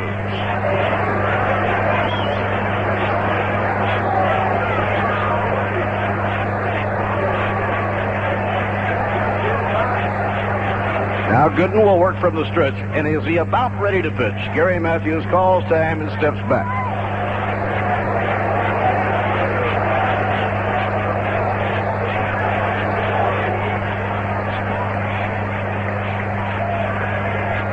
Now Dr. K checks the runner at third. The pitch to Matthews, swinging a miss. 2 balls and 2 strikes. 1-1. Sandberg on third. Nobody out. Top of the 5th inning. Sandberg, the league leader in 3 base hits, getting his 15th of the year. So he's on third with nobody out. Mets are willing to give a run on a ground ball to second or short. It's 2-2. Here's the pitch on the way. Ball 3. That did not miss by very much. And so Dwight Gooden has a 3-2 count on Gary Matthews.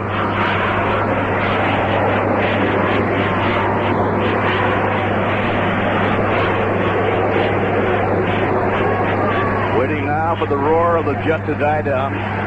Here's the 3-2 delivery. Ball 4. That joke's missed outside. Gooden now has walked 6. Only one other time this year did he walk as many as 6 in a ball game. That was in an 8-3 loss to the Atlanta Braves on the 15th of July. So Gary Matthews reaching on a walk. Matthews in his 12th year in the National League. Runners on first and third, a tough spot for Dwight Gooden. And the hitter is the cleanup batter, Leon Durham. Durham batting at .301, has struck out and bounced to short. Let's have the infield at double play depth at second and short. Here's the pitch on the way. Swing and a miss, strike 1. Leon Durham has 14 home runs and 59 RBIs, and he was on the disabled list for about 3 weeks. You can imagine what his figures would be had he been healthy and playing every game all year long. Rafael Santana and Wally Backman, the double play combination. Mookie Wilson shaded to right center, figuring Durham can pull it. Fastball too high. 1 ball and 1 strike. Gooden has walked 6 and struck out 4. Cubs got their run in the first inning. So far, only one of the 6 has scored. Here's the pitch to Durham. That's over a strike call. 1 ball and 2 strikes. Right now, to get out of this jam, Dwight Gooden is in need of a strikeout or a pop-up on the infield. A double play, and of course, a run would score. The Mets are playing defensively, willing to give a run and try and get a double play and choke off that threat of a big inning. Crowd getting excited now with a count of 1 and 2. Here's the pitch. Fly ball hit the short center field. Mookie coming in. Sandberg tags. Mookie makes the catch. Here comes the throw. It'll be close. They might get him.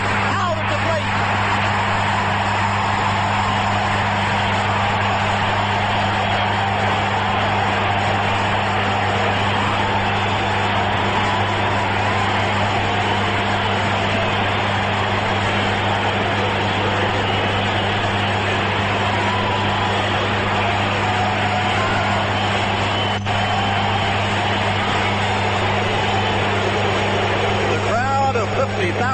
Literally explodes as the Mets make an exciting double play. Mookie Wilson made a perfect throw, a 1-bounce strike to Mike Fitzgerald. And Sandberg, who leads the league in triples, yes, he is out at the plate. Fitzgerald blocked the plate beautifully, and he got him. This certainly was a gamble because Mookie made that catch in short center field, and even with the speed of Sandberg, he didn't have time to get in. The hitter is Keith Moreland, the right fielder. Throw to first is not in time. And now Gooden has a chance to work his way out of the inning. The game tied at 1. We're at the top of the 5th inning. Don Zimmer, former Major League manager, coaching at third. He had a very fast man going for him. The throw had to be perfect. It was perfect. The runner goes. The pitch is high. The throw by Fitzgerald too high. And it's a stolen base for Gary Matthews.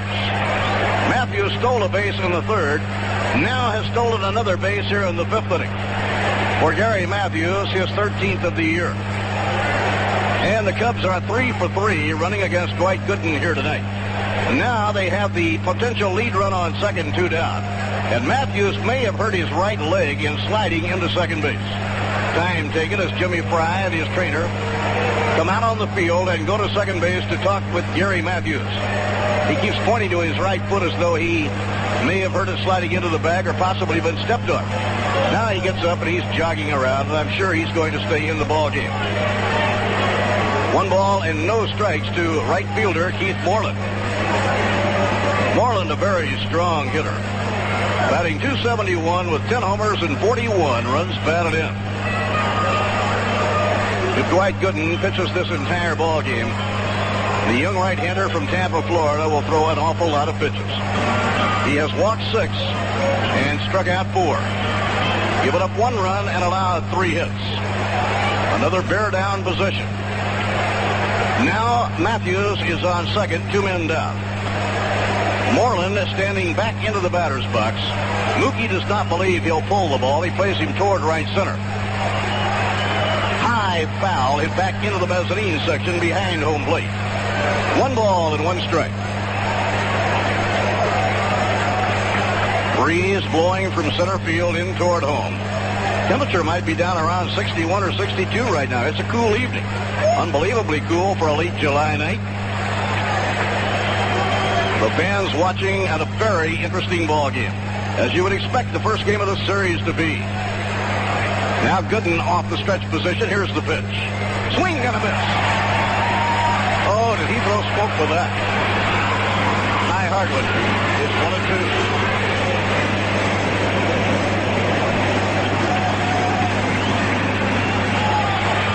Dwight Gooden came into this game averaging 10.9 strikeouts per 9 innings. And with 154, so far tonight he has 4. Now it's 1 and 2 on Keith Moreland. He struck Moreland out in the first inning. He fouled to right in the 3rd. Pitching 1 and 2.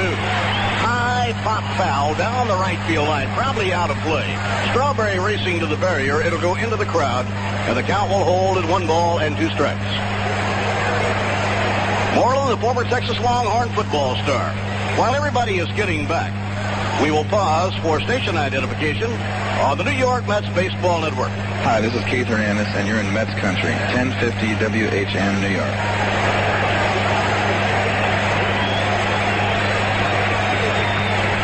Bob Murphy with Steve Lamar. The Mets won and the Cubs won. We're in the top of the fifth inning. Standing room crowd at Shea Stadium for the opening game of this four-game series. Strong right-hand batter Keith Moreland batting against Dwight Gooden. Gary Matthews on second, 2 men away. Pitching 1 and 2. He struck him out, and the inning is over. Moreland tried to stop his swing, but he had started after a high hard one, and he couldn't do it. 5 strikeouts for Dwight Gooden. Well, they had first and third and nobody out. The Cubs do not score.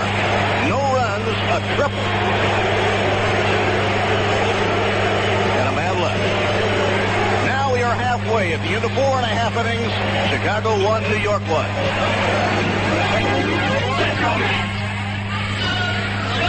When the Mets are off, WHN is on. Wasting away again in my hurry to do. I'm driving my life away. Won't you play another Somebody done somebody wrong song. Like what you hear? Leave it here after the game. 1050 WHN. You'll love our country. Members only. Outerwear that fits every move you make. A feeling you won't find anywhere else. Air conditioners, energy efficiency. Frederick is the best. Our room air conditioners are better than the rest. When it comes to buying a room air conditioner, I'm a pretty tough customer. I demand a quality product. That's why I chose a high-efficiency Frederick. Sure, I looked at the lower-priced models, but nothing measures up to a Frederick.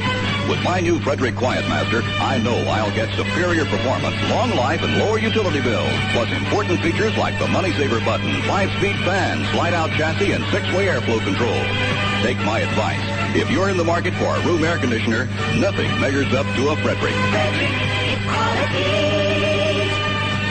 It's never best of time. Check the yellow pages under room air conditioners for the Frederick dealer nearest you.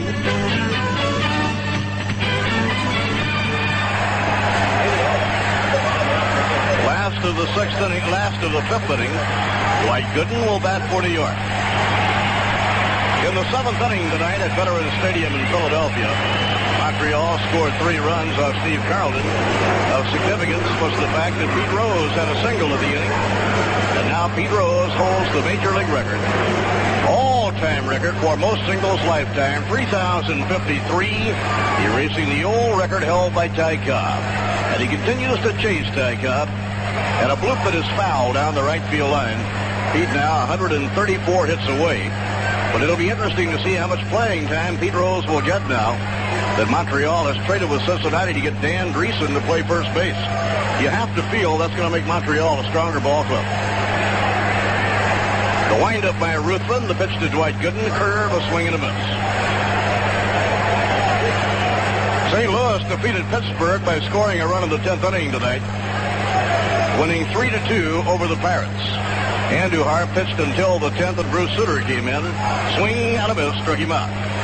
5 strikeouts now for Dick Ruthven. 1 out and nobody on. Wally Backman to come up at the top of the order.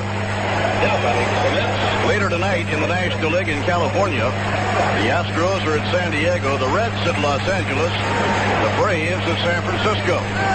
In the American League, the Yankees lead the White Sox 5-2 after 4 innings with Phil Niekro on the mound. Doubleheader in Detroit. Tigers blasted the Red Sox 9-1 in the first game. However, Boston leads 4-0 after 4.5 innings in the second game. Here's the pitch on the way to Wally Backman. It's out of the strike zone, ball 1. Wild game at Milwaukee in the first game of a doubleheader. Kansas City outscored Milwaukee 12-8. Nothing yet of the second game. Larry Gura got the win. This is low and taken by Wally Backman. Texas Rangers lead Toronto 4-2. They're in the last of the 9th inning in Toronto. Baltimore 4 in the 3rd to go ahead of Cleveland 4-3. Last of the 5th inning in Baltimore. Minnesota 2, California nothing after 4.5. Later tonight, Oakland will be at Seattle. Strike call to the inside corner. 2-1 to Wally Backman. The out-of-town scoreboard is brought to you by People Express, the airline where low prices and frequent flights make it easy to get out of town. Line drive, base hit to center field. single to center by Wally Backman. Wally, the leadoff batter. Hitting a strong 295, and now the crowd begins to yell Mookie, Mookie. Mookie, the number 2 hitter, coming up. New York now with 5 hits. The Cubs have 3. The game tied 1-1, last of the 5th inning. Phillies are losing tonight to Montreal. Let's have a 5.5 game lead over Philadelphia. Many people believe that when we get to September, the Phillies are still going to be the team to beat. They are the defending champions. Now Ruthven from the stretch position delivers. Fouled out of play behind third base. Ruthven has a rather unusual pitching style. Instead of coming set at the belt buckle the way most pitchers will do, he makes his paws about chest high. And with that glove out in front of him, somebody once said it looks like he's trying to read a dinner menu. He needs glasses. Now Backman edging away. Wally, a good base stealer. Draws a throw, gets back to the bag. The Cubs have been the running team so far here tonight. They are 3 for 3 stealing bases. Their only run came as the result of a stolen base in the very first inning of the game. Bob Denier walked and stole second. Fouled at no play back on the screen. And a 2-strike count on Mookie Wilson. Mookie hitting .278. Has grounded to short and flied to center, nothing for 2. George Foster drove in the lone run for New York. Gary Matthews singled in the Chicago Cub run. So it's 1-1, and we're in the last of the 5th inning. Backman edging away. Ground ball bounced to third. Fielded by Say. Throws to second for 1. That's all they can get. But a forced play at second on Wally Backman. Mookie hit late against that pitch and slapped a hard grounder right at third baseman Ron Say. Now 2 outs, a runner on first. Now keep an eye on Mookie. Mookie with 29 stolen bases. Fernandez 1 for 2. Keith has scored the lone run for New York. He singled to left with 2 down in the first. A walk to Strawberry moved him to second, and Foster singled to right to bring him home.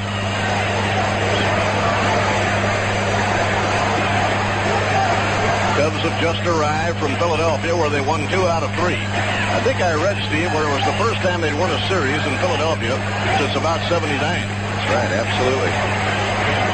Here's the pitch on the way. Foul behind third. That's back into the big crowd. A 1:50 starting time tomorrow. A 1:05 doubleheader on Sunday. Following the doubleheader Sunday, the Mets fly halfway across the country to the heart of America to St. Louis. They'll play a 3-game series against the Cardinals. Monday night, Tuesday night, and a Wednesday day game. Leon Durham holding against Mookie Wilson. 2 outs and 1 on. And Hernandez asking for time. I believe a speck of dirt got in his eye. Very gusty here tonight. Feels like a late April or September evening. Mist filling the air. Through the first, not in time. It isn't raining, but it's a very heavy mist. You look up toward the lights of the stadium, it becomes pretty obvious to you.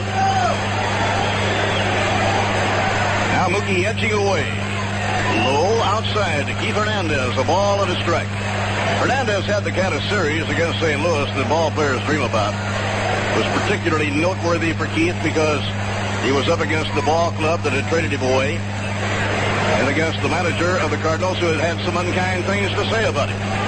He answered with his performance on the field. What an answer. One moment tonight you'll look and the flag will appear to be blowing in toward home plate, and the next minute toward right field. Mookie takes his lead. He's running the pitch outside. The throw by Jody Davis. Safe. Stolen base for Mookie Wilson. The 30th of the year for Mookie. Now the Mets have the lead run in scoring position. You just knew Mookie was going to try to steal the base. And he pulled it off. Mookie accelerates so quickly. He has exciting speed. Unusual to see Mookie slide into second feet first. He usually goes in there head first. But this time he made the traditional slide and he was safe. 1 ball and 2 strikes to Darryl Strawberry. Here's the pitch on the way. Should I say Strawberry? Keith Hernandez, beg your pardon, 2-2. 33-year-old Dick Ruthven pitching for the Cubs here tonight. They'll go with a pitcher you have to consider their ace in the game tomorrow. That would be Rick Sutcliffe. The Cubs have 4 very good starting pitchers. 2-2 delivery. Inside, ball 3. Breaking ball that just missed. It is 3-2 to Keith Hernandez. They have one left-handed starter, Steve Trout, who's having a very good year.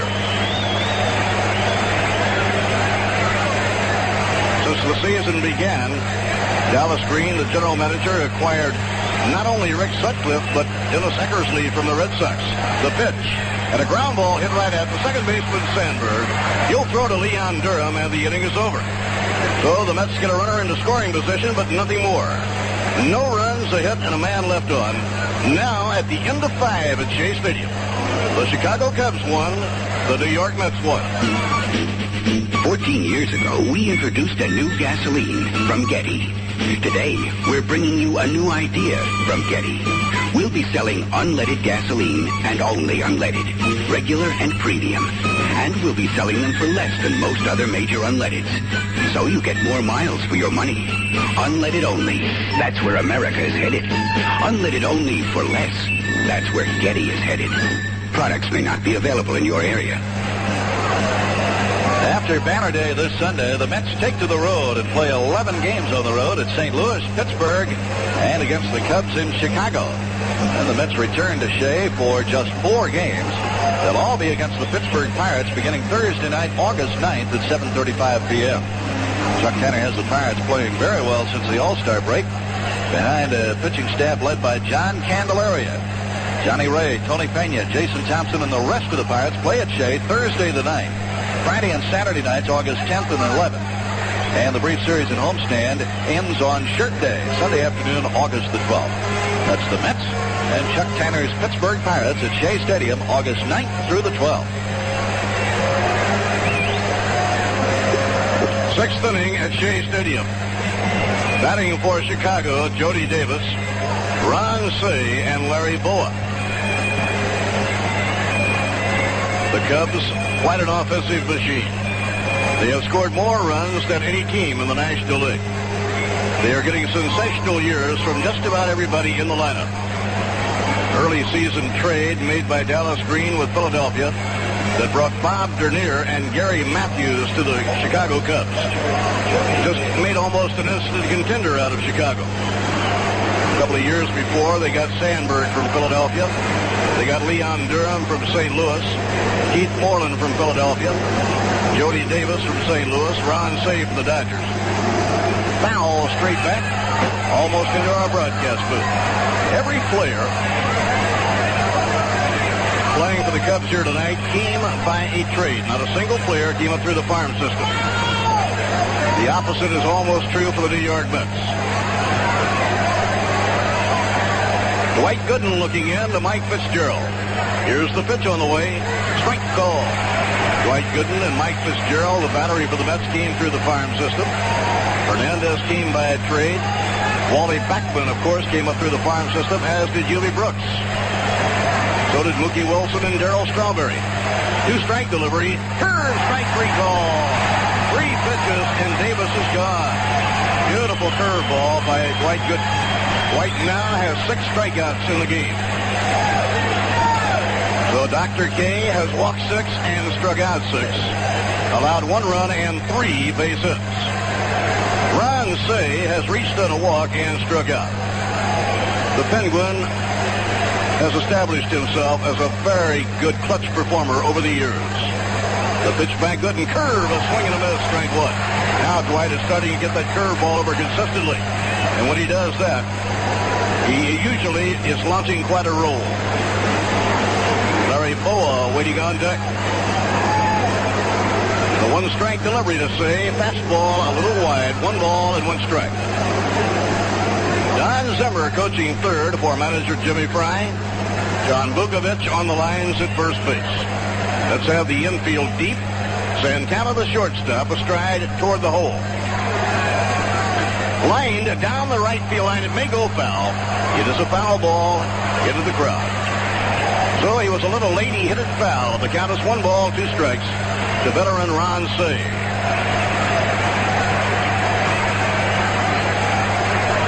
For Ron Cey, his 12th major league season. Larry Boa is in his 15th. Cubs have some exciting youngsters, but they have some real veterans. Crowd level starting to come up now with a count of 1 ball and 2 strikes on Ron Cey. Here's the pitch on the way. High fly hit deep to right. Back goes Strawberry to the warning track, to the wall, makes the catch. Well hit by Ron Cey. Strawberry went to the wall in right center to make the grab. The ball carried well when it got up there and started traveling toward right center field. So 2 outs and nobody on, and Larry Boa will come to bat. Larry, a switch hitter to bat left. For the 38-year-old shortstop, his 15th year in the National League. Larry may or may not play the game tomorrow. Usually, he has not been playing day games following a night ball game. Now the pitch by the doctor, and a curve is over a strike call. The Mets won and the Cubs won. We're in the 6th inning at Shea. Capacity crowd. Gooden sighting in on his target. And a slow bouncing ball. Gooden will grab it near the bat. He has time. Throws to Hernandez. The inning is over. White coming right back with a 1-2-3 inning. Nothing across. By the way, it's the first inning tonight. The Cubs have not had a runner left on base. In the middle of the 6th inning at Shea, the Cubs won and the Mets won. 1050 WHN. Safe driving depends on good visibility. That means a clean, clear windshield. And that's exactly what you get with Anco wiper blades from a Better Auto Parts store. So don't wait for your wiper blades to start streaking and smearing. Replace them now with Anco blades from a Better Auto Parts store in New York, Connecticut, or New Jersey, so that you can see your way clear. Anco blades with 50% more rubber than the next best-selling brand. Anco, the blades you can depend on in all kinds of weather. Specially priced now at a Better Auto Parts store. Will your next car give you peace of mind? Will it last a long time? Will you be able to sleep at night? Or will you worry about recalls, expensive repair bills, and lemons? Here's reassuring news. The new Plymouth you buy has a 5-year, 50,000-mile protection plan. That's protection on your Plymouth's engine and drivetrain, the most expensive parts, for 5 years or 50,000 miles, whichever comes first. Imagine that. 5 long years or 50,000 good miles. This limited warranty can help you sleep at night. So ask your reassuring Chrysler Plymouth dealer for details, including the deductible that's required. And see the 550 peace of mind cars. The Plymouth Reliant, Horizon, and Turismo. They're all ingenious products of the new Chrysler technology, built to give you peace of mind for up to 5 long years at your dependable, reassuring local Chrysler Plymouth dealer. Cleanup batter Darryl Strawberry now will lead off the last of the 6th inning. The game tied at 1. Both teams got their run in the first inning of the ballgame. In the first inning, Bob Dernier, the Cub leadoff batter, walked. He stole second, took third on a ground out, and scored on a single by Gary Matthews. For New York, Hernandez stroked a 2-out single. They walked Strawberry, and Foster singled to right, driving home Hernandez. Wide, 1 ball and no strikes to Darryl Strawberry. George Foster will be next, and then Hubie Brooks.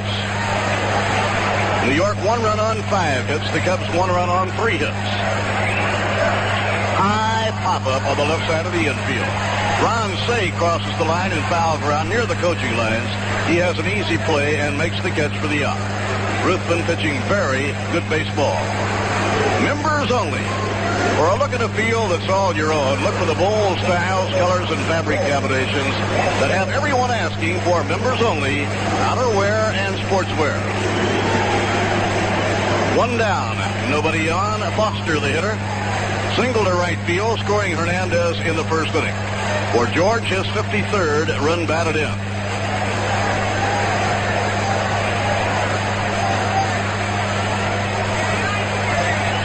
Now the pitch on the way, fouled back into the crowd. George now has hit in 7 straight. He's batted .340 over the last 24 ball games.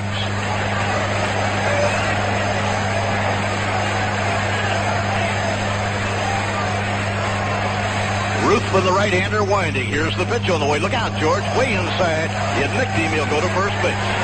Foster hit by a pitch ball. Looked like he just grazed his shoulder. Ruthven has walked 2, struck out 5.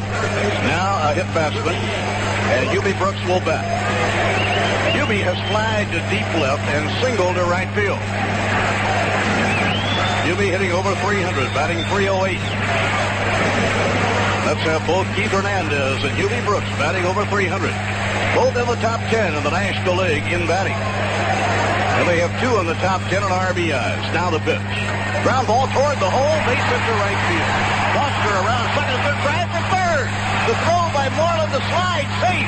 Throw to second base, they may get him. And he's out at second. Hubie is out at second.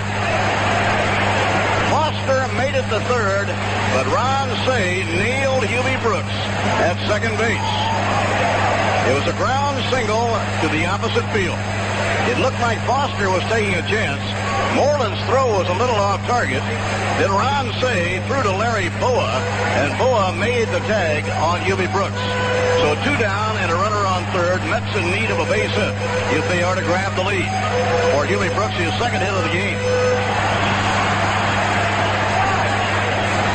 The batter is Mike Fitzgerald.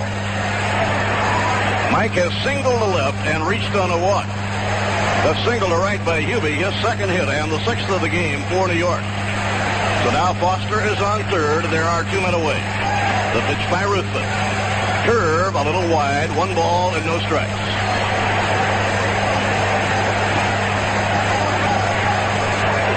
Looking at a replay on Hubie Brooks' slide into second.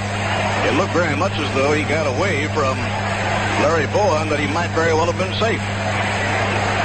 Here's the 1-0 delivery. Under the knees, 2 balls and no strikes. Yeah, it did look like he slid around the tag made by Boa. Be interesting to see what develops here if Ruthven should walk Mike Fitzgerald.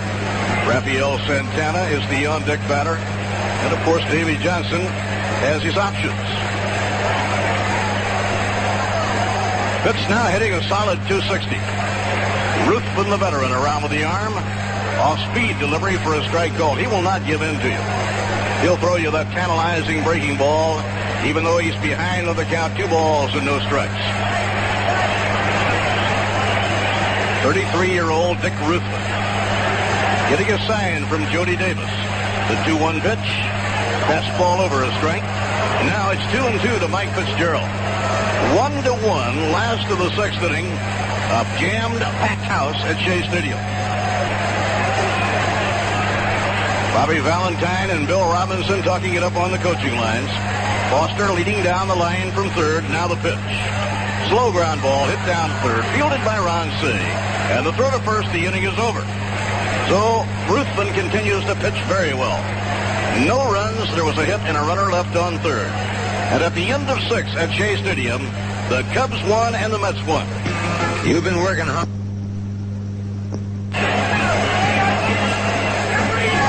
Well, this is the opening game of the most talked about Shea Stadium baseball series for the Mets in a very long time. It is certainly being played as advertised. It is tied 1-1. We go to the 7th inning. It'll be Ruthven coming up to bat against Dwight Gooden, and coming up to tell you all about it, Steve Lamar. Dick Ruthven walked in the 2nd inning and had an infield hit, the deep short in the 4th, a high bouncing ball in which Rafael Santana made the play but could not throw out Ruthven. Ruthven, then Dernier and Sandberg in the 7th against Gooden. Here's the first pitch. Fastball foul back to the screen. He takes a pretty good cut, doesn't he? Good swing on that one. 1 strike to Dick Ruthven. Ruthven is hitting over .200 this year. Last year he hit .210. And the pitch misses high, 1 ball and 1 strike.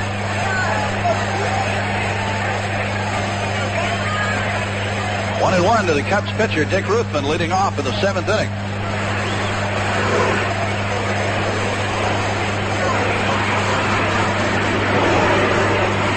the windup by Gooden. And the delivery, a strike to Ruthven. About a half swing at the pitch. It's 1-2.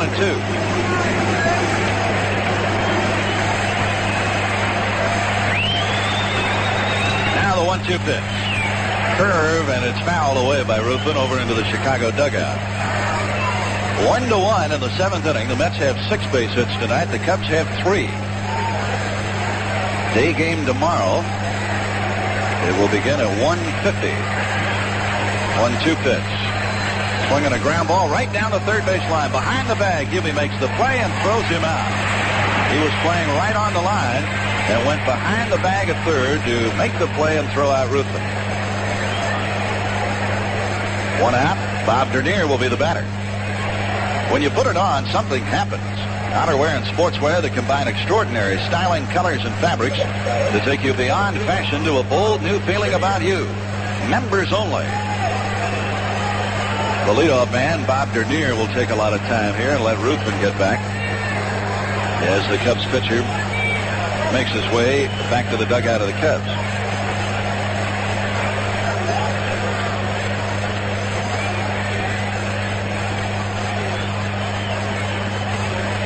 Now Dernier stands in there. He has had 0 for 2 with a walk, and he has scored the Chicago run. Gooden walked him to open the game. Dernier stole second, went to third on a ground ball, and scored on Matthews' single.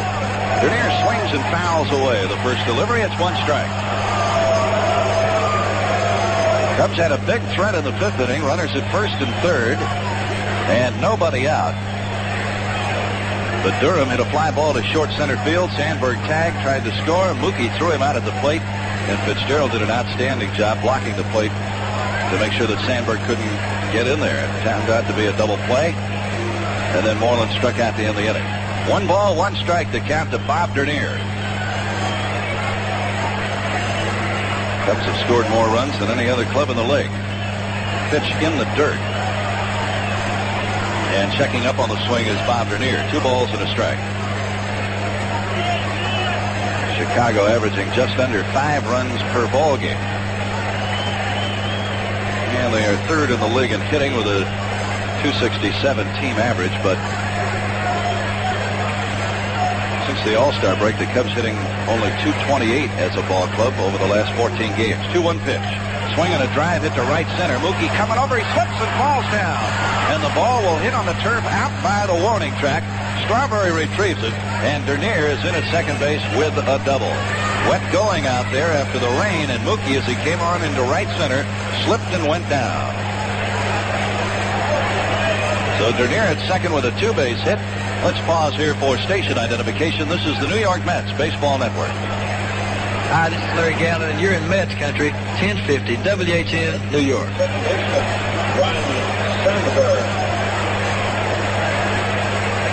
Steve Lamar with Bob Murphy at Shea Stadium. Dernier is at second, 1 out.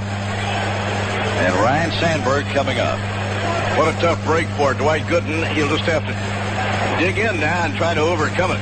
That was going to be a fairly easy play for Boogie, and his feet just went out from under him on that very wet outfield grass. Sandberg 1 for 3. He tripled to open the 5th inning. He has had 15 3-base hits this year to lead the league. Pitch. And it misses to Sandberg. High, 1 ball and no strikes.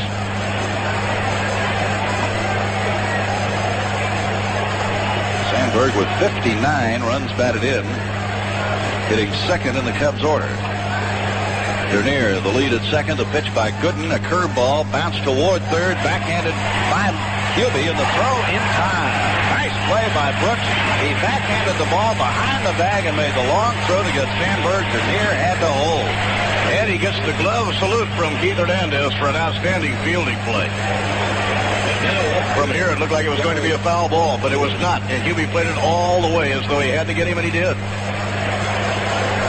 2 men out, and now Gary Matthews will bat with Dernier at second.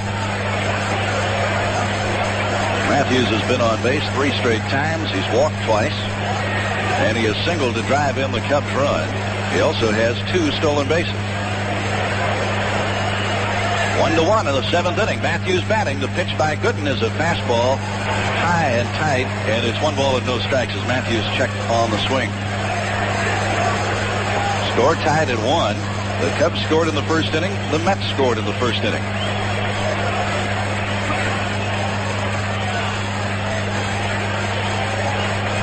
The starters still in the game, Gooden and Ruthven, and they have pitched beautifully tonight. Although Gooden has walked 6 batters, he's worked his way out of difficulty all night. 1-0 pitch. And it misses to Matthews. Now Gooden is behind him, 2 balls and no strikes.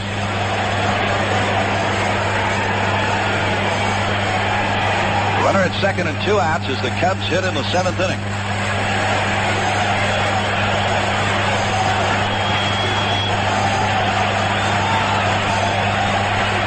Gooden getting the sign from Fitzgerald. He is ready now. The 2-0 pitch. That one misses. It's 3-0. And if he walks him, he has to get out the left-hand hitter, Leon Durham. You can see why Matthews leads the league in walks. He is so selective. And you have to respect him so much. He's such a good player. 3-0 the count. The pitch. Fastball for a strike called. 3-1.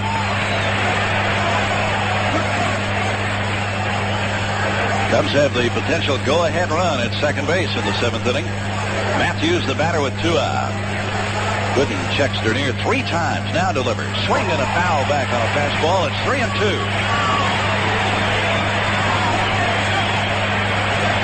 Be interesting right here to see if Dwight gambles on getting his curveball over on 3-2, or whether he'll come right after him with a fastball.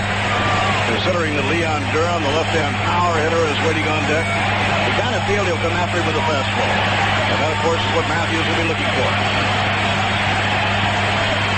Gooden is ready now. 3-2 the count. And the pitch. Fastball high, ball 4.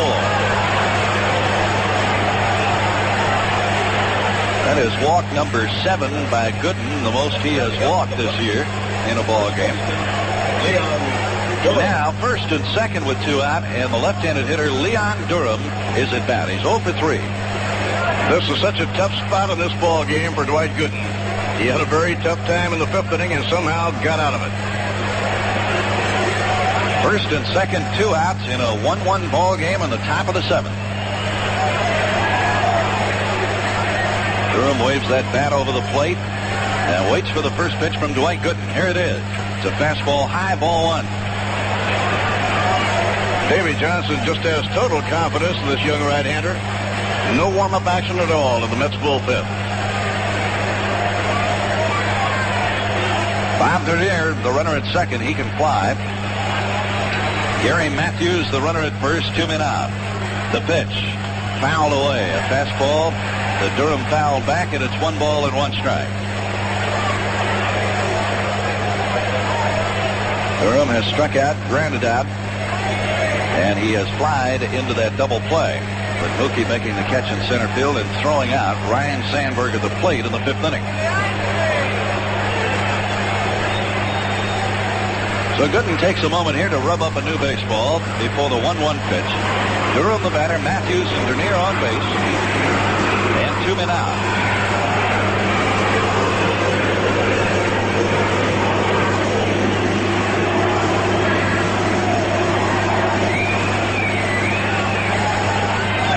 Gooden checks with Fitzgerald. Says yes to the sign and comes to the belt. The pitch. Fastball and a ground ball towards short. Santana waits. He's got it. He'll go to Hernandez. 40 out and the inning's over. So runs, 1 hit, 2 more left on base, and the Cubs have stranded 9. In the middle of the 7th inning, the Mets won, Cubs won.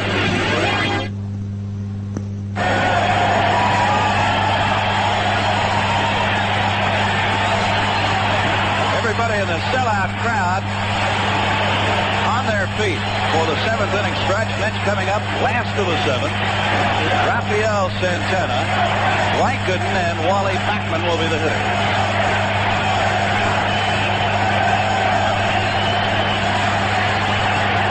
Dick Ruthven through the first 6 has allowed 6 hits and 1 run. He has walked 2, he has hit a batter, and he has struck out 4. Santana 0 for 2. The pitch. Down low, ball one. Ron Say is up on the grass at third with Santana hitting. In the outfield, Gary Matthews is in the alley in left center. Dernier pushed toward the alley in right center. Moreland shallow and along the right field line. The pitch inside. 2 balls and no strikes.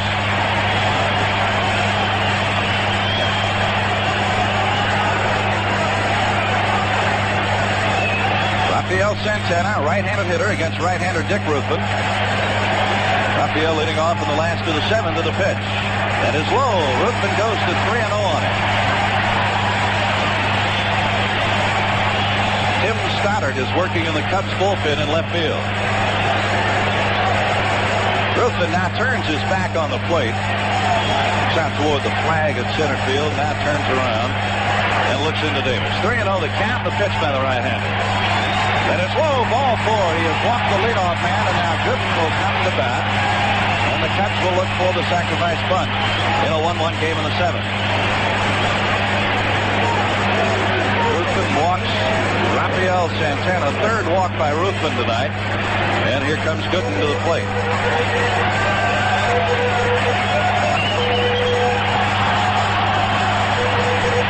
Here comes Jim Fry out of the dugout.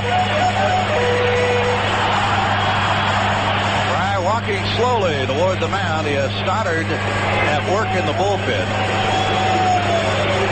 Bear in mind that Dick Ruthven just recently came off the disabled list, and he was on the DL for 2 months. Jimmy Fry might very well feel that he has gone far enough in this ball game, mainly because of the fact that he was out for a couple of months. We'll know in a moment. He just wants to be sure that Ruthven feels he's strong enough to stay with it. So he's convinced Jimmy that he's ready to go. Ruthven remains in the game, and Jim Fry's on his way back to the dugout. Gooden took the opportunity to go over into the New York dugout. And now Dwight is on his way back up to the plate. Leadoff man Santana on a walk to the 7th inning in a 1-1 game. Ron Say is on the grass in third, ready to charge. 1 on, nobody out. And Ruthven set the pitch. And it is bunted on first base side. Picked up by Durham. He tags out Gooden. And on to second goes Rafael Santana. Dwight Gooden advances the runner. He laid it right down the first base line. Durham charging in from first, made the play, and tagged out. Gooden going by. First baseman unassisted on the sacrifice bunt. Santana carrying the lead run is now at second with 1 out, and Wally Backman is coming up.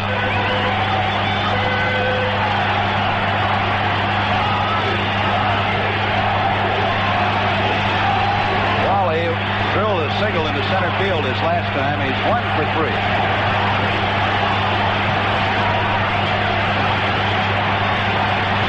Here's the stretch by Ruthven. He looks back at Santana and delivers. Strike called, 0-1. The Mets have a run on 6 hits. The Cubs a run on 4 hits. First of 4 games over the weekend. The top 2 teams in the National League East. Boa coming in behind the runner Santana at second. Now the pitch. Line drive up the middle. This is a base hit for Backman. Here comes Santana around third, and Revere bobbles the ball. Santana scores. The Mets are in front of the Cubs 2-1.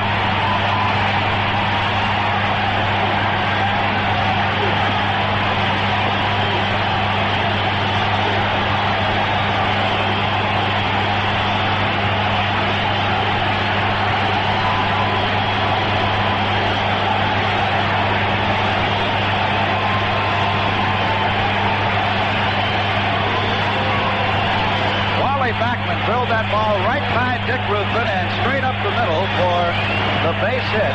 Dernier could not come up with it cleanly. Santana scored from second to put the Mets in front 2-1, and Jim Fry will make the pitching change now. Wally Backman is so good one-on-one. He is such a competitor. He just relishes a situation like the one he was just in. He hit a whistling line drive right by the ear of Dick Ruthven. Ruthven will leave the ball game. Stoddard will come in.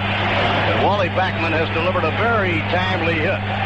giving New York the lead for the very first time tonight, 2-1, and we're in the last of the 7th inning. And with a break in the action, we'll give you an update on Major League Baseball. St. Louis got a run in the 10th inning to defeat Pittsburgh 3-2. Joaquin Andujar won his 14th game of the year. Bruce Sutter, who did not appear in the series here at Chicago, came on to save it, his 24th save.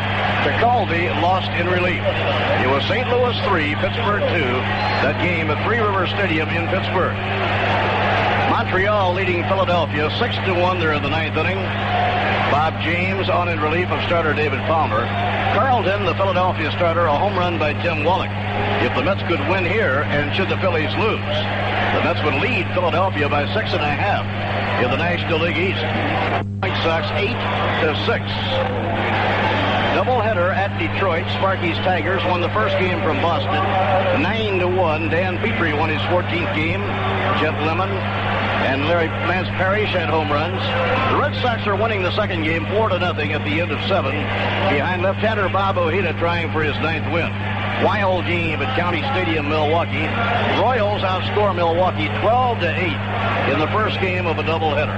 Second game, no score in the second. Also in the American League, the Rangers beat Toronto 4-2. Charlie Huff, the winner, Doyle Alexander, the loser. Baltimore 4, Cleveland 3. They're in the 7th inning. Minnesota 2, California nothing. Top of the 8th inning in Minnesota. The Twins playing good baseball. They probably had a good crowd there tonight. Not yet underway. Oakland at Seattle. The out-of-town scoreboard is brought to you by People Express, the airline where low prices and frequent flights make it easy to get out of town. One of the bargains of the year. Chicago Cubs made a trade with the Oakland Raiders. They sent a minor league pitcher to Oakland, Steve Lamar. They wound up with this big man, Tim Stoddard. And Tim Stoddard has been outstanding for the Cubs. 7 wins, 2 losses, 6 saves, a 2.49 ERA. The right-hander ready. Backman the lead at first. The pitch to Mookie is good for a strike. Stoddard in 61 innings has allowed just 46 hits. And he has struck out 60 in 61 innings.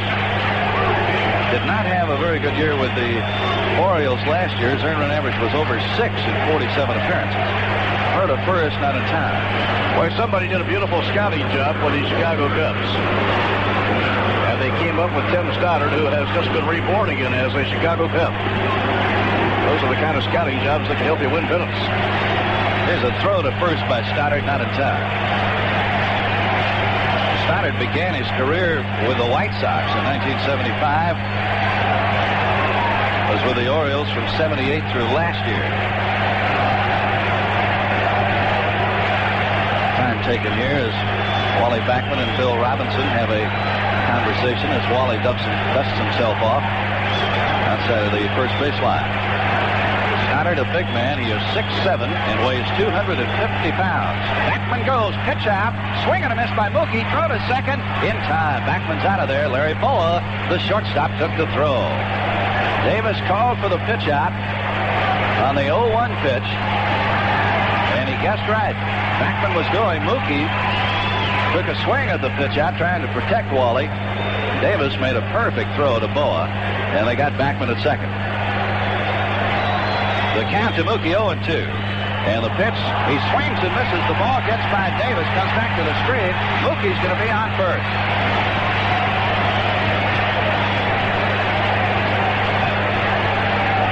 So that will go as a strikeout for Stoddard. And a wild pitch. Mookie went after a pitch down and in, didn't get it. And Davis could not make the play. The ball went back to the screen.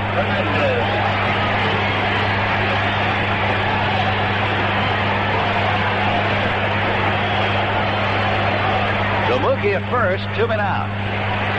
Strikeout and a wild pitch puts Mookie at first. Stoddard ready to pitch to Hernandez. Now he steps off.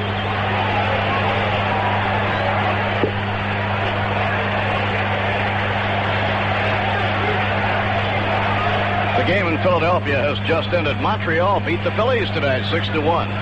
If the Mets can win here tonight, they'll lead Philadelphia by 6.5. Here's the pitch by Stoddard. Pitch out. Mookie is not going. 1 ball and no strikes to Hernandez. the bullpen for the Mets.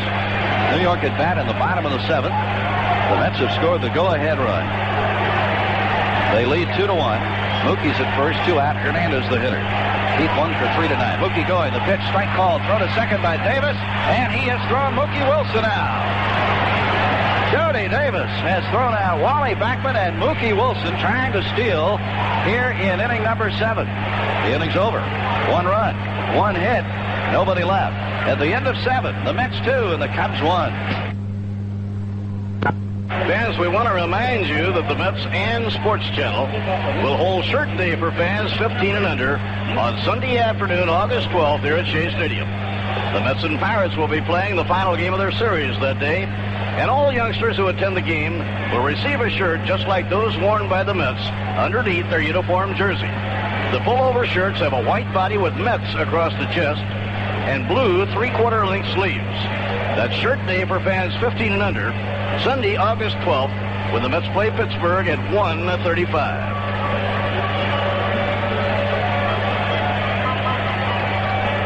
We go to the 8th inning now, and Keith Moreland will be the first man to bat against Dwight Gooden with the Mets in front of the Cubs 2-1. 2 runs, 7 hits for New York, 1 run, 4 hits for Chicago. Moreland is hitless and 3 times at bat against Dwight Gooden. He has struck out twice and fouled out to Darryl Strawberry in right field.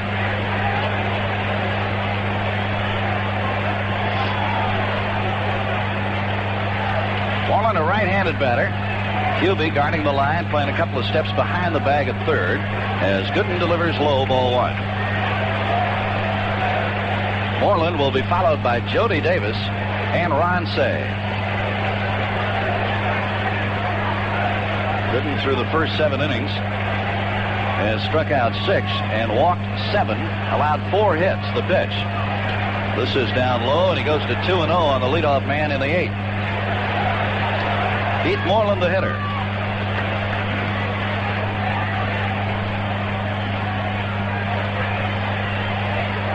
George Frazier now at work in the Cubs bullpen in left field.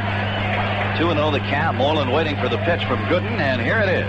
It's a fastball, and it's popped up. Middle of the diamond. Santana coming in. This ball's right over the mound. Here's Hernandez on the mound. He makes the catch for the out. Moreland popped it up right over the pitcher's mound. Gooden said, I don't want any part of this. I'm getting out of here. Santana came in from shortstop, but it was on the first base side of the mound. Hernandez came up the slope and made the catch. Just breezy enough here tonight to make those awfully hard to handle. Hernandez took charge, as he usually does, and came right up on the mound to get it. 1 away, and Jody Davis, the batter. He has struck out twice and lined hard to the left fielder, George Foster. Boy, Davis put on quite an exhibition in the bottom of the 7th. He threw out Wally Backman and Mookie Wilson as they tried to steal. Pitch. Up high to Davis for a ball, 1-0. When he threw out Backman, Davis had called for a pitch out. Mookie Wilson swung at the pitch. Didn't get it. Davis threw out Backman, and then later, after Mookie reached on a strikeout in a wild pitch, he threw out Wilson. Swing and a miss by Davis. 1 ball and 1 strike. 1-1 to the Cubs catcher, Jody Davis. Mets scoring the go-ahead run in the bottom of the 7th. Santana walked. Gooden sacrificed him to second, and Backman singled up the middle to score Santana. 1-1 pitch. Curve for a strike call to Davis. It's 1-2. What a beauty. That's the one he usually likes to break off for that third strike. 1-2 the count. Davis hitting with nobody on and 1 out. 8th inning. Outfield deep. The pitch to Davis. A curveball fouled away. Just got a piece of it and hit it weakly on the ground over toward the Chicago dugout. It's still a ball and 2 strikes.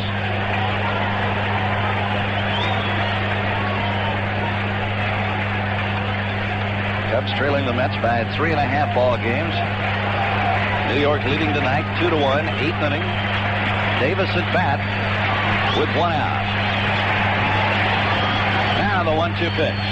Curve, ball, strike 3. No doubt about it. Jody Davis just turned and walked away as though to tip his cap. To Dwight Gooden for a perfect pitch. Gooden has fanned Davis 3 times tonight. Dwight has 7 strikeouts. And with the bases empty and 2 men out, the hitter is Ron Cey. Cey came very close to hitting one over the wall at right center his last time up. Darrell went to the wall to get it. Probably the best drive they've hit all night. Cey 0 for 2 with a base on balls. Gooden rocks back and delivers. Fastball high. 1 ball and no strikes. And this, buds, for everyone who's just finished a long, hard day. Now it's time to enjoy the clean, crisp taste that says Budweiser.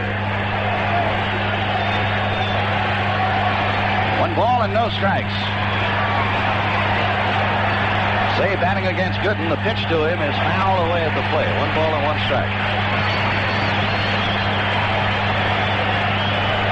Cubs scored a run in the first inning. Matthews singled to drive in Dernier. Mets tied it in the bottom of the first with 2 out. Hernandez singled. Strawberry walked. Foster delivered Hernandez with a base hit to right. It stayed 1-1 until the 7th, and the Mets got the go-ahead run on a base hit by Wally Backman, who drove in Rafael Santana, who had walked against Fruitman and been moved along by Gooden on a sacrifice. Cey waits for a 1-1 pitch. Here it is. It is high. 2-1. Sellout crowd at Shea, and the paid attendance tonight is 51,102. With more than 52,000 in the ballpark. 2-1 the count, and the pitch by Gooden. Swung on and missed with a curveball. 2-2.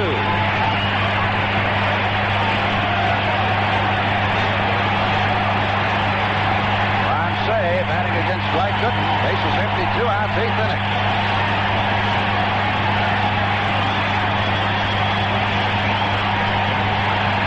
Going around the stadium. 2-2 pitch. Curve in the dirt. 3-2. That's the best wave they've had all night.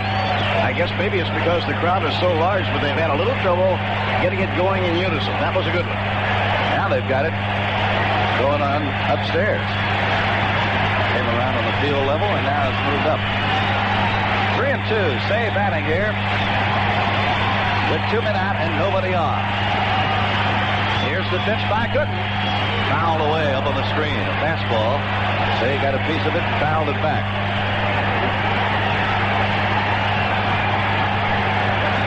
Day game tomorrow. It'll start at 1:50 tomorrow afternoon. We'll have the pregame show at 1:35 as Ron Darling pitches against Rick Sutcliffe. If Ron Cey becomes a base runner, we might very well see Jay Johnstone as a pinch hitter. Johnstone has been known as one of the best fastball hitters in the National League for a long time. 3-2, and the pitch by Gooden. Fastball got him swinging, and the inning's over. Strikeout number 8 for Dwight Gooden. Nothing across in the 8th for the Cubs, and in the middle of the 8th inning, the Mets 2, Chicago 1.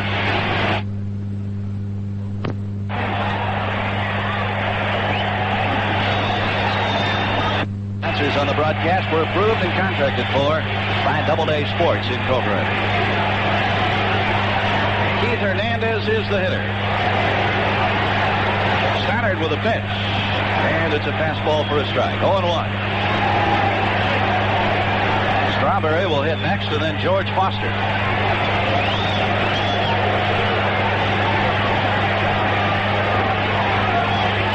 Jesse Orozco now up in the New York bullpen.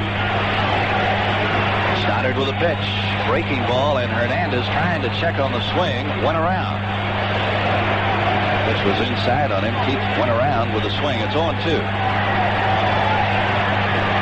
Tim Stoddard working in relief for Chicago. He delivers, and it's down in the dirt. 1 ball, 2 strikes. Stoddard is out of North Carolina State. The basketball player there on the team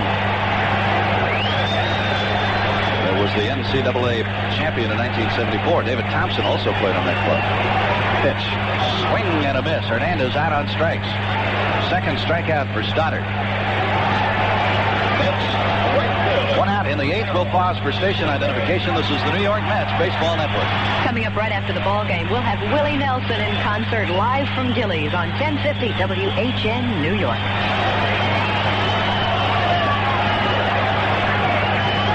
Steve Lamar with Bob Murphy at Shea Stadium. Strawberry batting against Tim Stoddard. The pitch taken for a strike.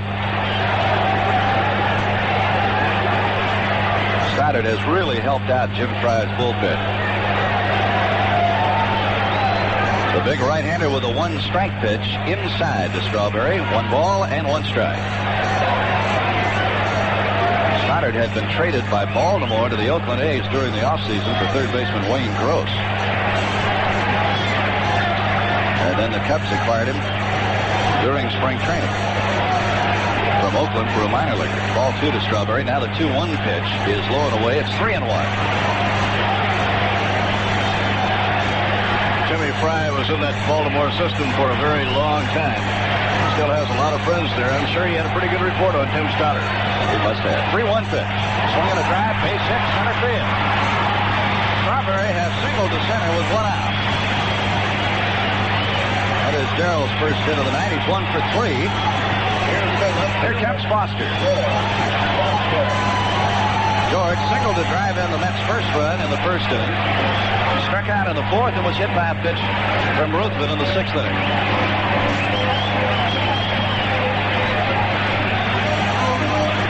George has been putting it together in the month of July. He's hitting .350 this month. Hit safely in the last 7 ball games. And has driven in 15 in the last 14 games. 1 on, 1 out. That's sitting in the 8th and leading by a run. Stoddard is set. Strawberry goes in the pitch. Dropped by Jody Davis. Strawberry will be in with a stolen base. Davis coming up out of the crouch, getting ready to throw, could not handle the pitch. It was a strike call to George Foster. Strawberry has his 20th stolen base. George Foster did a good job of shielding for Darrell Strawberry. He put that bat out over the plate like he was going to bunt and pulled it away at the last moment. That can he really help out? So Darrell now in scoring position with 1 out. Stoddard checking him, checks him again, looks back, and Foster's tired of waiting.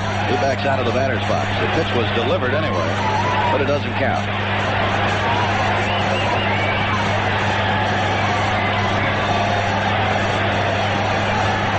Stoddard with 7 victories in relief this year for Chicago. Never had that many in all his years with Baltimore. Here's the delivery by the right-hander. It is low. 1 ball and 1 strike.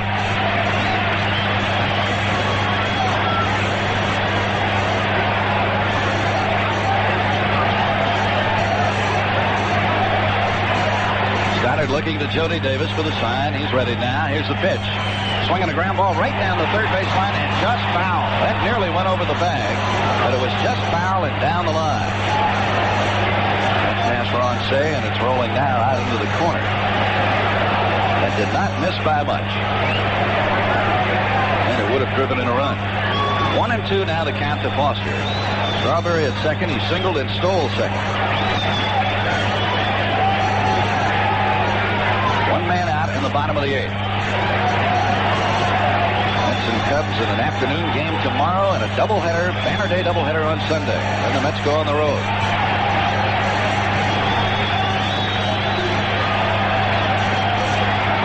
Strawberry looking behind him to see where Sandberg and Boa are. Moves further off the bag. Stoddard looking at him, steps off. Darrell had a good lead at second base.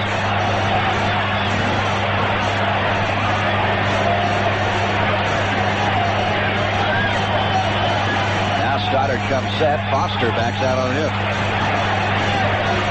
George tired of waiting at the plate, got out of the batter's box. Now sets 1 foot back in there. And now the other one. He's ready. And Stoddard comes to the belt. Has a look back at Strawberry. Checks him again. Now the pitch. Breaking ball. Swung on and missed. Foster out on strikes. Stoddard has struck out 3 of the 4 batters he has faced. 2 out. Hubie Brooks, the batter. He has singled twice and fly deep to left. And I think they're going to put Hubie on base and take their chances with Mike Fitzgerald. Fryer does say, put him on.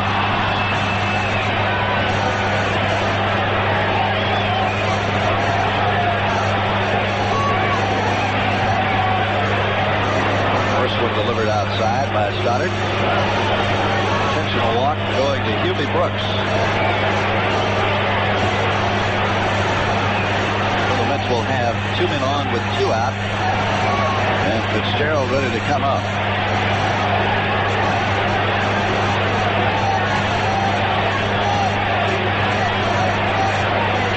There is ball 4 to Hubie Brooks. He will go to first, and Fitzgerald will back with Hubie at first and Strawberry at second. 2 men out, bottom of the 8th. 2-1 New York.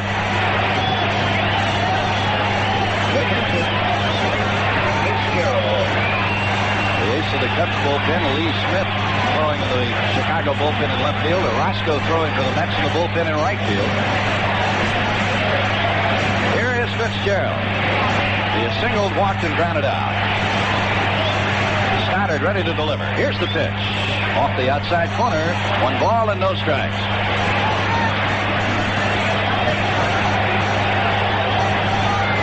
That's hoping to pick up an insurance run on the 8th inning. They lead 2-1. Stoddard delivers. There's a strike called, and it's 1-1. Dick Ruthven pitched well, but he is on the hook for this one. He worked 6 in the 3rd innings, gave up 2 runs and 7 hits. Strawberry at second, Brooks at first, 2 out. Stoddard's pitch. That misses away. 2 balls and 1 strike.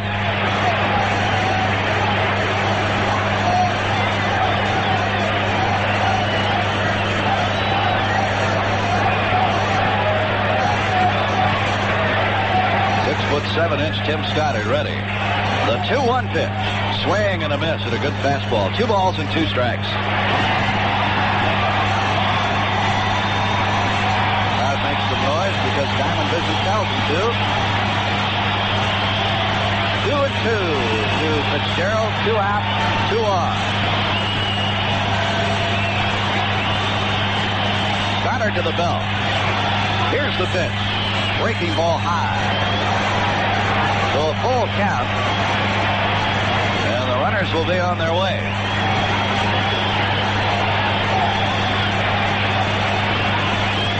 Rusty Staub near the bat rack on the dugout.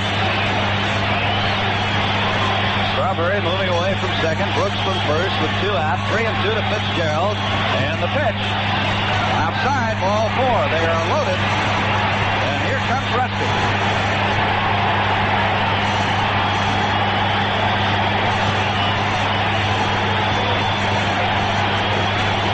Will bat for Santana. What a moment for this huge crowd. Total crowd of almost 53,000 tonight at Shea. Rusty, one of the most popular players in the 23-year Mets history. Listen to the greeting he gets as he comes to the plate.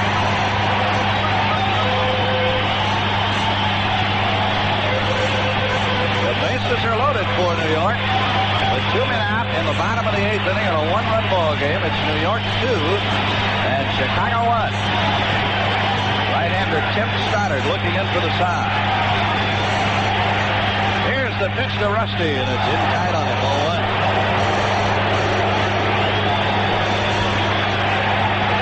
1-0 to Staub.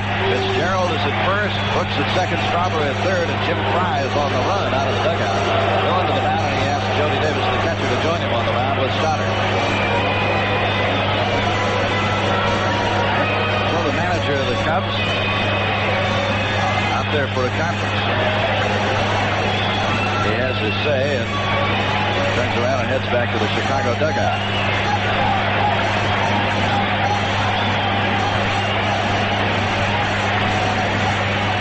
Big spot in the game, last of the 8th inning. 2-1 New York. Stop batting with the bases loaded. The 1-0 pitch. Swinging a fly ball hit to center. Playable for Dernier. He is under it, and he's got it. The inning's over. Stop flies to center. Well, the Mets in the 8th. No runs. There was 1 base hit, and 2 men were left on base. So we'll go to the 9th at Shea. The score, the Mets 2 and the Cubs 1.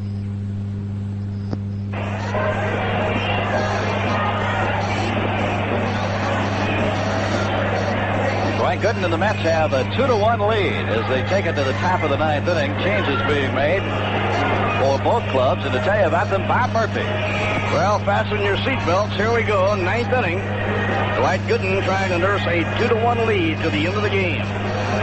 Ross Jones is now playing shortstop for the New York Mets.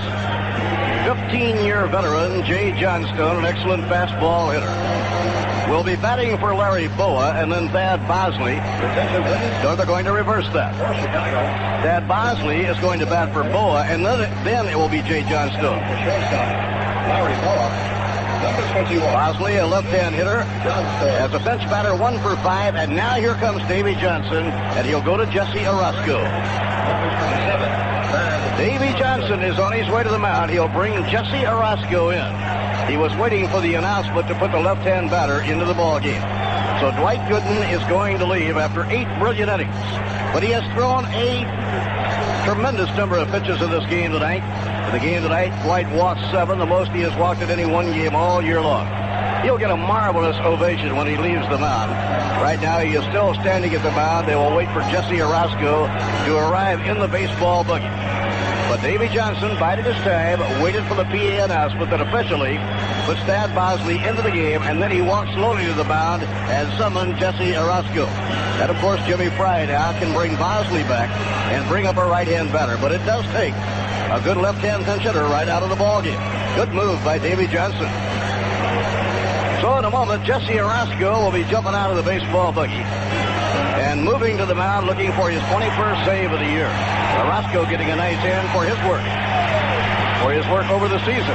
Now listen to the hand for Dwight Gooden.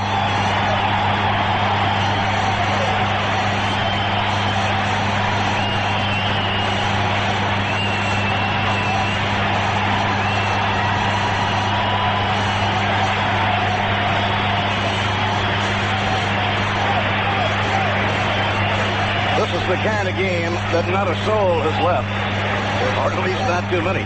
You don't see many vacant seats. Funny thing, if this game were being played at Dodger Stadium in Los Angeles, half of the crowd would be gone. That's right.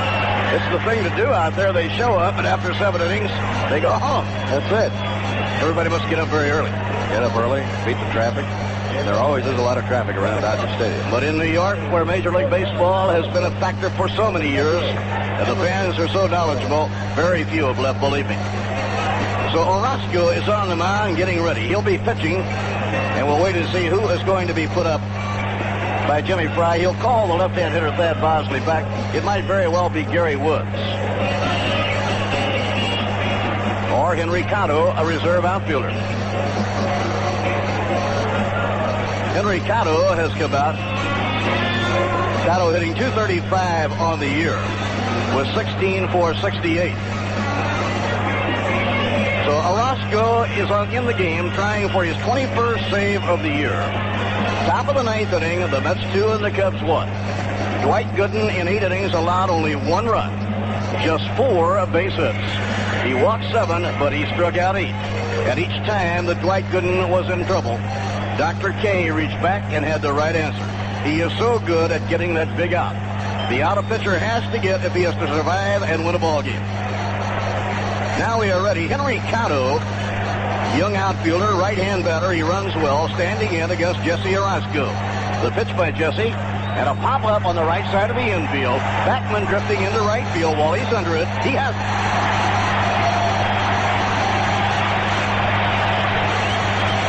Gary Woods will be coming up.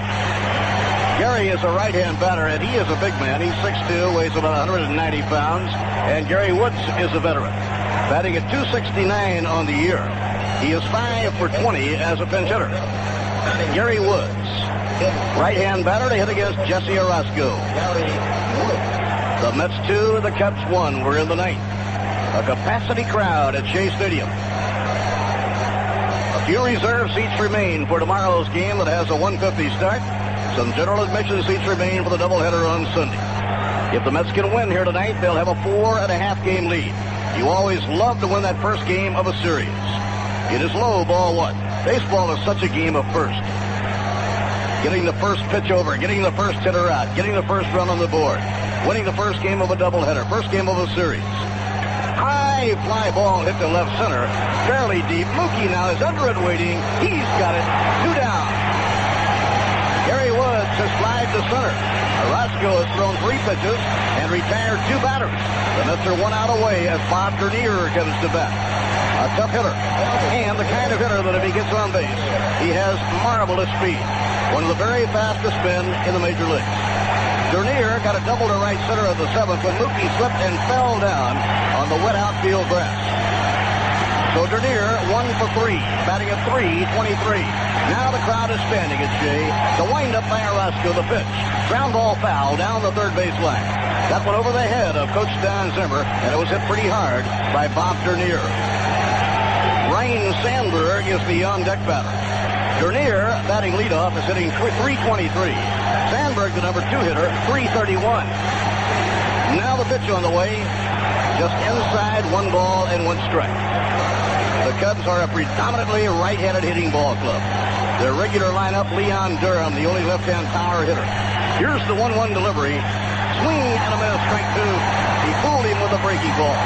Orozco with a count of 1 ball and 2 strikes on Bob Dernier. Now you'll hear the tremendous crowd noise here at Shea. Orozco getting his sign from Mike Fitzgerald. It's 1-2 on Bob Dernier, and the pitch on the way. Just missed. 2 balls and 2 strikes. And that just missed the outside corner. Jimmy Brooks playing the line behind the bag at third to try to prevent an extra base hit. They would put the tying run into scoring position. Orozco with a count of 2-2. The windup and the pitch. And a soft line drive caught. Hernandez. Matter of fact, this game is over. The Mets have defeated Chicago 2-1. He jammed him. It was a soft liner. It was in foul territory. It was an easy play for Keith Hernandez, and it's all over. The Mets win the opening game of the series in a marvelous baseball game by the score of 2-1. The series has been building up for the last 2 weeks. The game has been a sellout for over a week. They all came, and what a marvelous ball game they have seen. They saw Dwight Gooden turn a beautiful performance.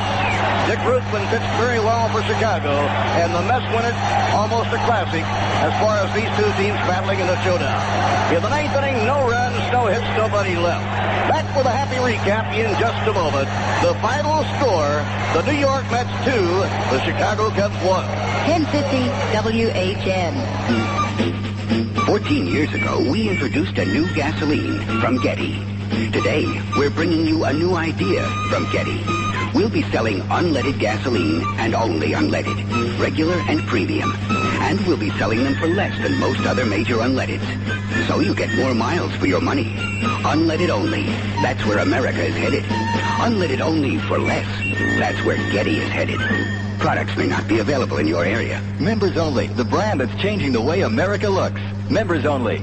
Hey, today could be your lucky day. You gotta be kidding. I just got my doctor's bill. Let's see those lucky numbers. Lucky, it's $135. 135. Why not make those numbers count? Oh, by not paying them? By playing them with New York's numbers. You could win hundreds of dollars. Great, then I can have this cast removed from my leg. Can I watch? Just hold my hand.